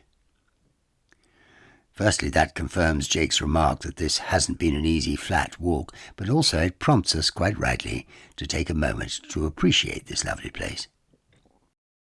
The church, through whose yard the Cotswold Way runs, is absolutely beautiful. The tower is almost certainly 14th century in origin and unaltered, and the rest was built between 1508 and 1540. It's full of treasures, and we will return here at a more suitable time to look at it in detail. Then we round the corner, and two things happen. Firstly, an absolutely stunning view reveals itself, and then a fantastic, spooky-looking old Cotswold manor house in the best tradition of the Hammer Film Company. Built around 1620, probably for the Mayor of Bristol, John Gunning, I'm assuming this house is a private residence, but I will research it to make certain of the impossibility of our casting the Cotswold Explorer eye over it. We are all entranced and stop to have a drink on the bench in front of the gate. Moving on, we cross the main road again. Really, the traffic is terrible. And down into the valley once more, reminding us of the rule: what goes down must go up. It's beautiful countryside, with the added jeopardy of a herd or two of cattle, and even the dogs are beginning to wilt. So we stop for a bite of lunch outside what is probably the remotest B&B we've ever seen since Farmcut all those years ago. Up and down the escarpment, and we come to one of the best known and marked battlefields of the whole Civil War, the Battle of Lansdowne. As this will be our starting point next week, I'll tell you a little bit about it then. Meanwhile, I'm recording this at home, and my wonderful granddaughter Matilda is staying with us for the night. She wanted to have a word with you all before we sign off. Hi Grandpa, hi everyone. I just wanted to say that I'm sad I wasn't able to join in on the walk. Busy life, you know. But I really do hope that anyone who has a problem with sepsis is as lucky as you are to have all those people to make you better. I very quickly wanted to let you guys know how amazing my grandpa is. What he has been through is horrible, but he's still powered through it. So we all love you, Grandpa, and are so proud of you, whatever happens. Good luck with the rest of the walk, and see you on the 13th. Bye! So we come to the end of episode 9. We're getting so close to our finishing line that I can practically smell it. It's been fun, hasn't it, Jake? It's been great. Yeah, You've enjoyed it? Very good. It's been lovely fun having you along, and thank you very much for coming. Pleasure. Thanks for having me. So listen guys, don't forget to subscribe to the channel. Have a look at our subscription channel, which is hosted on Patreon. You'll find it under Cotswold Explorer, where all our old stuff is being put up throughout 9 years worth of work, plus a load of lovely ghost stories.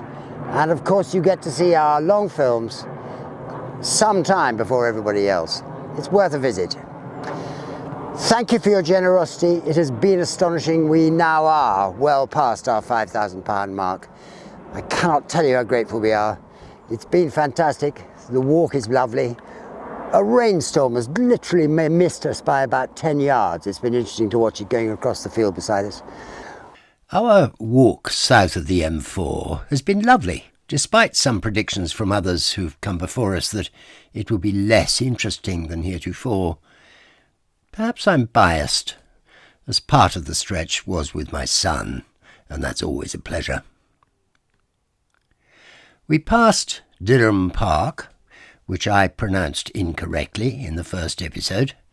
I kind of knew I would. I even reminded everyone to remind me to ask a local to confirm the pronunciation. Sadly, when we were there wasn't a local to hand. Never mind, I'm sure you'll all forgive me. This last episode starts with the battlefield of Lansdowne and a monument to Sir Bevil Grenville, who died in the battle, literally poleaxed on this very spot. For 70 years I have used the word poleaxed without even thinking what it actually meant. I even used it several times to describe how I felt at the onset of my bout of sepsis last year. Now I do know what it means, I won't presume to use it again so frivolously. What a terrible weapon, and what a way to die. The Battle of Lansdowne, fought in July 1643, was an exercise in the futility of war. Nobody won, hundreds were killed, and whilst the Royalist forces lost hundreds more men than the parliamentarians, it is generally thought to have been inconclusive. It's so closely researched and marked that if you're a battlefield aficionado, I'm sure it is utterly gripping to walk these fields. We crossed the road at the beginning of our last leg of the journey with the company of Siona, a regular guest camera wielder on this journey and an extremely welcome addition to the team to help us on the occasion of our arrival in Bath. It's raining. So rare has it been for it to rain this summer that we're actually pleased. I'm wearing for the very first time the bright yellow waterproof jacket I borrowed from my wife. We're soon crossing another golf course. This is certainly number 4, possibly 5 on the journey, and the Bath racecourse, giving us final confirmation, as if it were needed, that we're nearing our destination. The suburbs appear below us, and we're pleased to see that this walk will be a gentle descent into the great city of Bath, requiring little or no real effort. I can't say I'm not pleased. The rainstorms are intermittent and dramatic. We grab a brief gap in the cloud to fly 2 drones. The Cotswold Explorer 1st Airborne Division in full force, and get some very dramatic footage of the beauty of this place. I notice shortly another tower on the opposite bluff, which, with its white top, looks from a big distance like a communications tower of some kind, and I prepare in my mind a joke about the great idols of the past to whom we put up strings of monuments on the promontories of the Cotswolds, soldiers, academics, great foreign victories, and so on. And this one is clearly a monument to the only modern hero we can think of, the mobile phone. Unfortunately, my joke will never be used because, as we get closer, it becomes clear that this is no modern tower, but another beautiful old building called the Beckford Tower. And so, rather appropriately it seems to me, it turns out we begin and end this walk with a folly.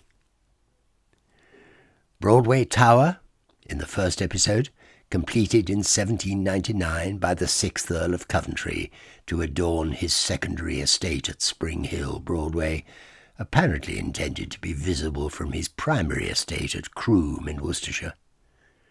And Beckford Tower, 105 miles later, built by William Thomas Beckford and used as his library. Completed in 1827, this Italianate tower is topped by a belvedere from which the views are spectacular. Its usage has changed over the years, but now it's a museum, well worth a visit. As we climb the last stile, I notice something missing. From the very beginning of this walk, we've seen that someone has collected pigeon feathers and stuck them into the top of gateposts and waymarkers all the way, as far as the M4 crossing, where, unless I'm mistaken, they stopped. I miss them, and would love to know who it was that did it. A friendly marker of someone's passing through. And so into the suburb of Bath called Weston, or West Town, which might have given us a hint that perhaps the Cotswold Way wasn't entirely finished with us yet. This isn't really quite Bath, and the trail has one more trick up its sleeve. Determined to test to the limit an old fellow like me, it takes us up the steep lanes of Primrose Hill, at least admitting the strength of the challenge by providing handrails on the steepest bits. We cross another golf course, can that really be number 6? And into Victoria Park. This park, which is overlooked by the famous Royal Crescent, was opened by Princess Victoria in 1830, 7 years before she became Queen. We enter the park by the east entrance, where we come across a 33-foot obelisk called the Victoria Column, commissioned in 1837 to mark the 18th birthday of the Princess and her consequent coming of age. It was unveiled on her coronation day, the 28th of June, 1838. And so into the park, right in front of the Royal Crescent, where we're looking forward to being joined by a number of friends and family, and some of the amazing team from the charity Sepsis Research Feet, for the last walk to the Abbey Square. Hi there. We're just coming up to the very last bit of the walk of the Cotswold Way in aid of Sepsis Research Feet. And I'm so thrilled about this, but we've been joined by Stephen Moore, who is the CEO of Sepsis Research Feet. And he's going to walk the last, I don't know, it's probably 5 or 10 minutes with us. And I cannot tell you how pleased I am to have him with us. It gives me an opportunity to introduce him and the charity. And so, Stephen, thank you for joining us. It's really very kind of you. It's my pleasure, and on behalf of all the team, Abbey and all the founders and the trustees, great pleasure to be with you. It's an honour to have experienced this with you, Robin, and you are creating something for everybody. So well, you're very kind. Your kind words. It's nice of you to say so. Oh, hello. There's my phone going off. I'm going to have to just ignore this. I'm sorry. We'll wait a second while that finishes. Take two. It's ringing loudly in here. We don't need to worry about it. We can take it out later. So, Stephen, what I'd like to do, if I may, is to ask you to describe the charity itself, a little bit about its history, so that our viewers can know what it is we're actually working towards. Yeah, of course.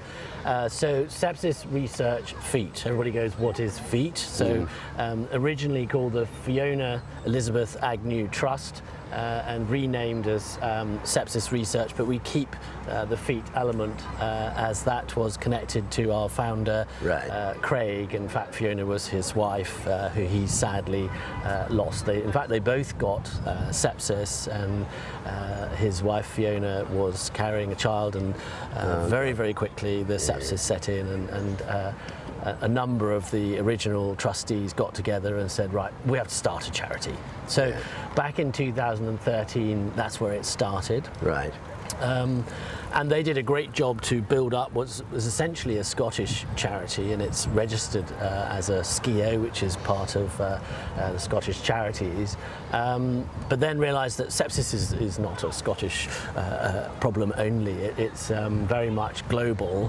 49 million people globally annually suffer from sepsis, and 11 million deaths. So and sadly it's a big problem. So the charity took on Colin, our CEO, in 2018, and a number of the members who you've seen, Abbey and Jill and Alison and Pam, all, without whom none of this would work. They're the powerhouse of it all. Of course. And most recently, I think we've needed to get to scale. There's a differentiation in understanding and awareness between perhaps cancer charities, where everybody's aware of the different types of the different types of cancer, and sepsis is sort of misunderstood. An example of that is that you can get sepsis through bacteria, through fungi, and also through viral infection, and so it's a quite broad spectrum of cause, and the symptoms are often overlooked, and it's not triaged either in the primary care, so at the doctor, or secondary in A&E, because you don't have the specialist help there at the right moment, and so there's this time lag. And we did the launch of World Sepsis Day up in Ireland. We were in the Stormont Parliament buildings, and we understand that even in the ambulance phase we lose time. So we've got to address all these elements. Now, behind all of this, there isn't enough understanding from a science point of view. So we are called Research. There are other charities that are connected to sepsis. We're the only one in the United Kingdom that focus on research, and we have some terrific, passionate, very highly trained and experienced people in the right areas of medicine, so diagnostics and discovery, because sepsis bleeds out into all sorts of things.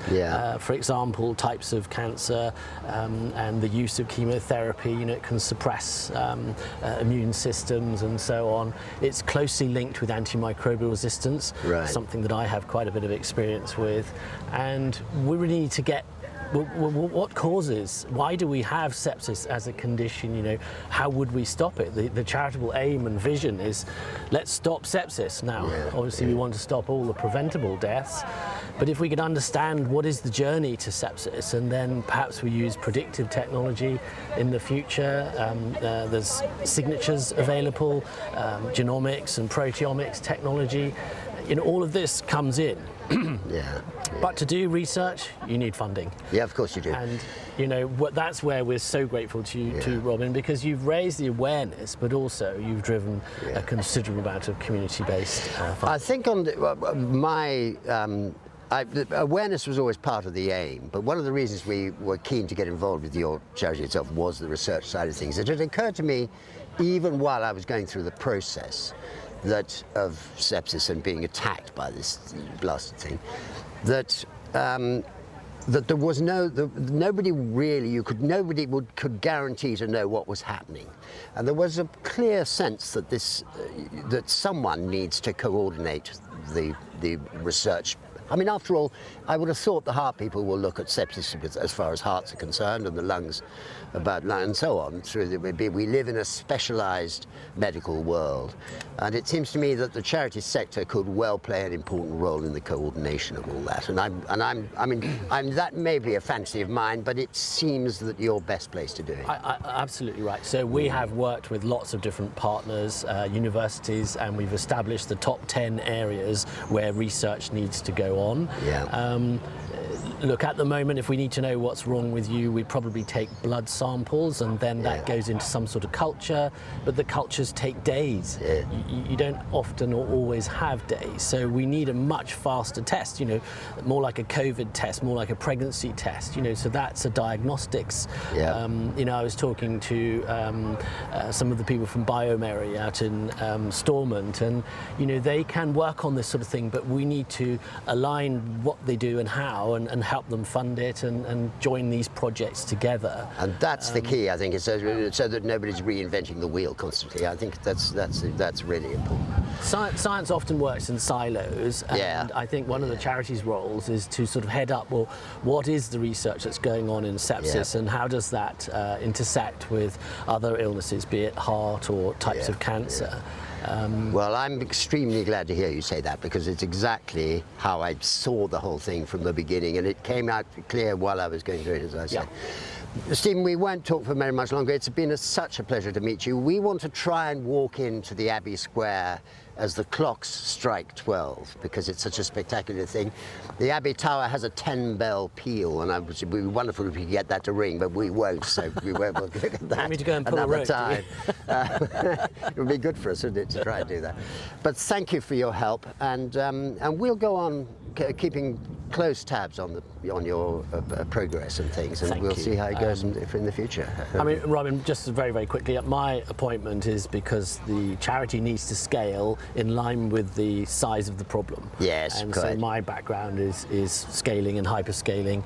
It's my first charitable one, but I'm really looking forward to it, and I'd like to be part of something that delivers a legacy.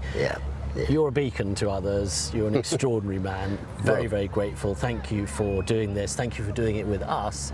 And the message is phenomenal to others, and you give them hope. So, well, you're very kind. Thank you very much. Gizmo is getting impatient, so dear old times. Gizmo always wants to be in the camera. That's the key. It's a pleasure. But it's been lovely, and thank you for your kind words. And Ross and I will we'll keep on top of it in future.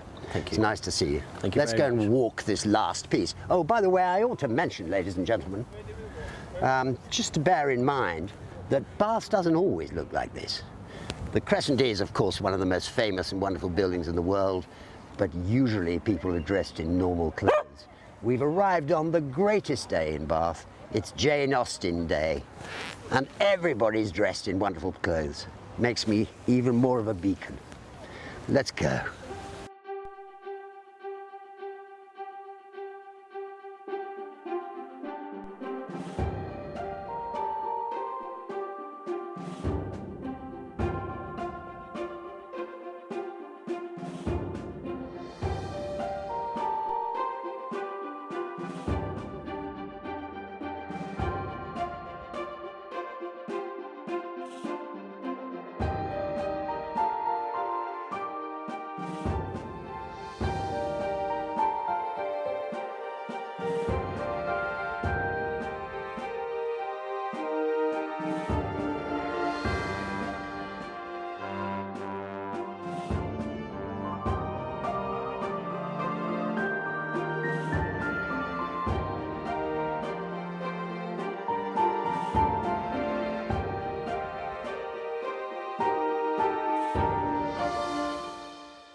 I can't tell you, ladies and gentlemen, what a relief it is to come to the end of this lovely walk. It has been an extraordinary experience. There are all kinds of reasons why it was beneficial for me, and for that I'm incredibly grateful. Most of all, of course, I'm fantastically grateful to you all for your generosity. Our fundraising has been beyond our wildest dreams, and I really am grateful for that. And of course, I'm also grateful to Bath for laying on this amazing show for us. I mean, really, to turn up when the entire population is dressed in Victorian dress is astonishing. It's lovely to see you. We won't be appearing next week, walking the Cotswold Way, but we will be appearing with something else next Sunday. Bye-bye.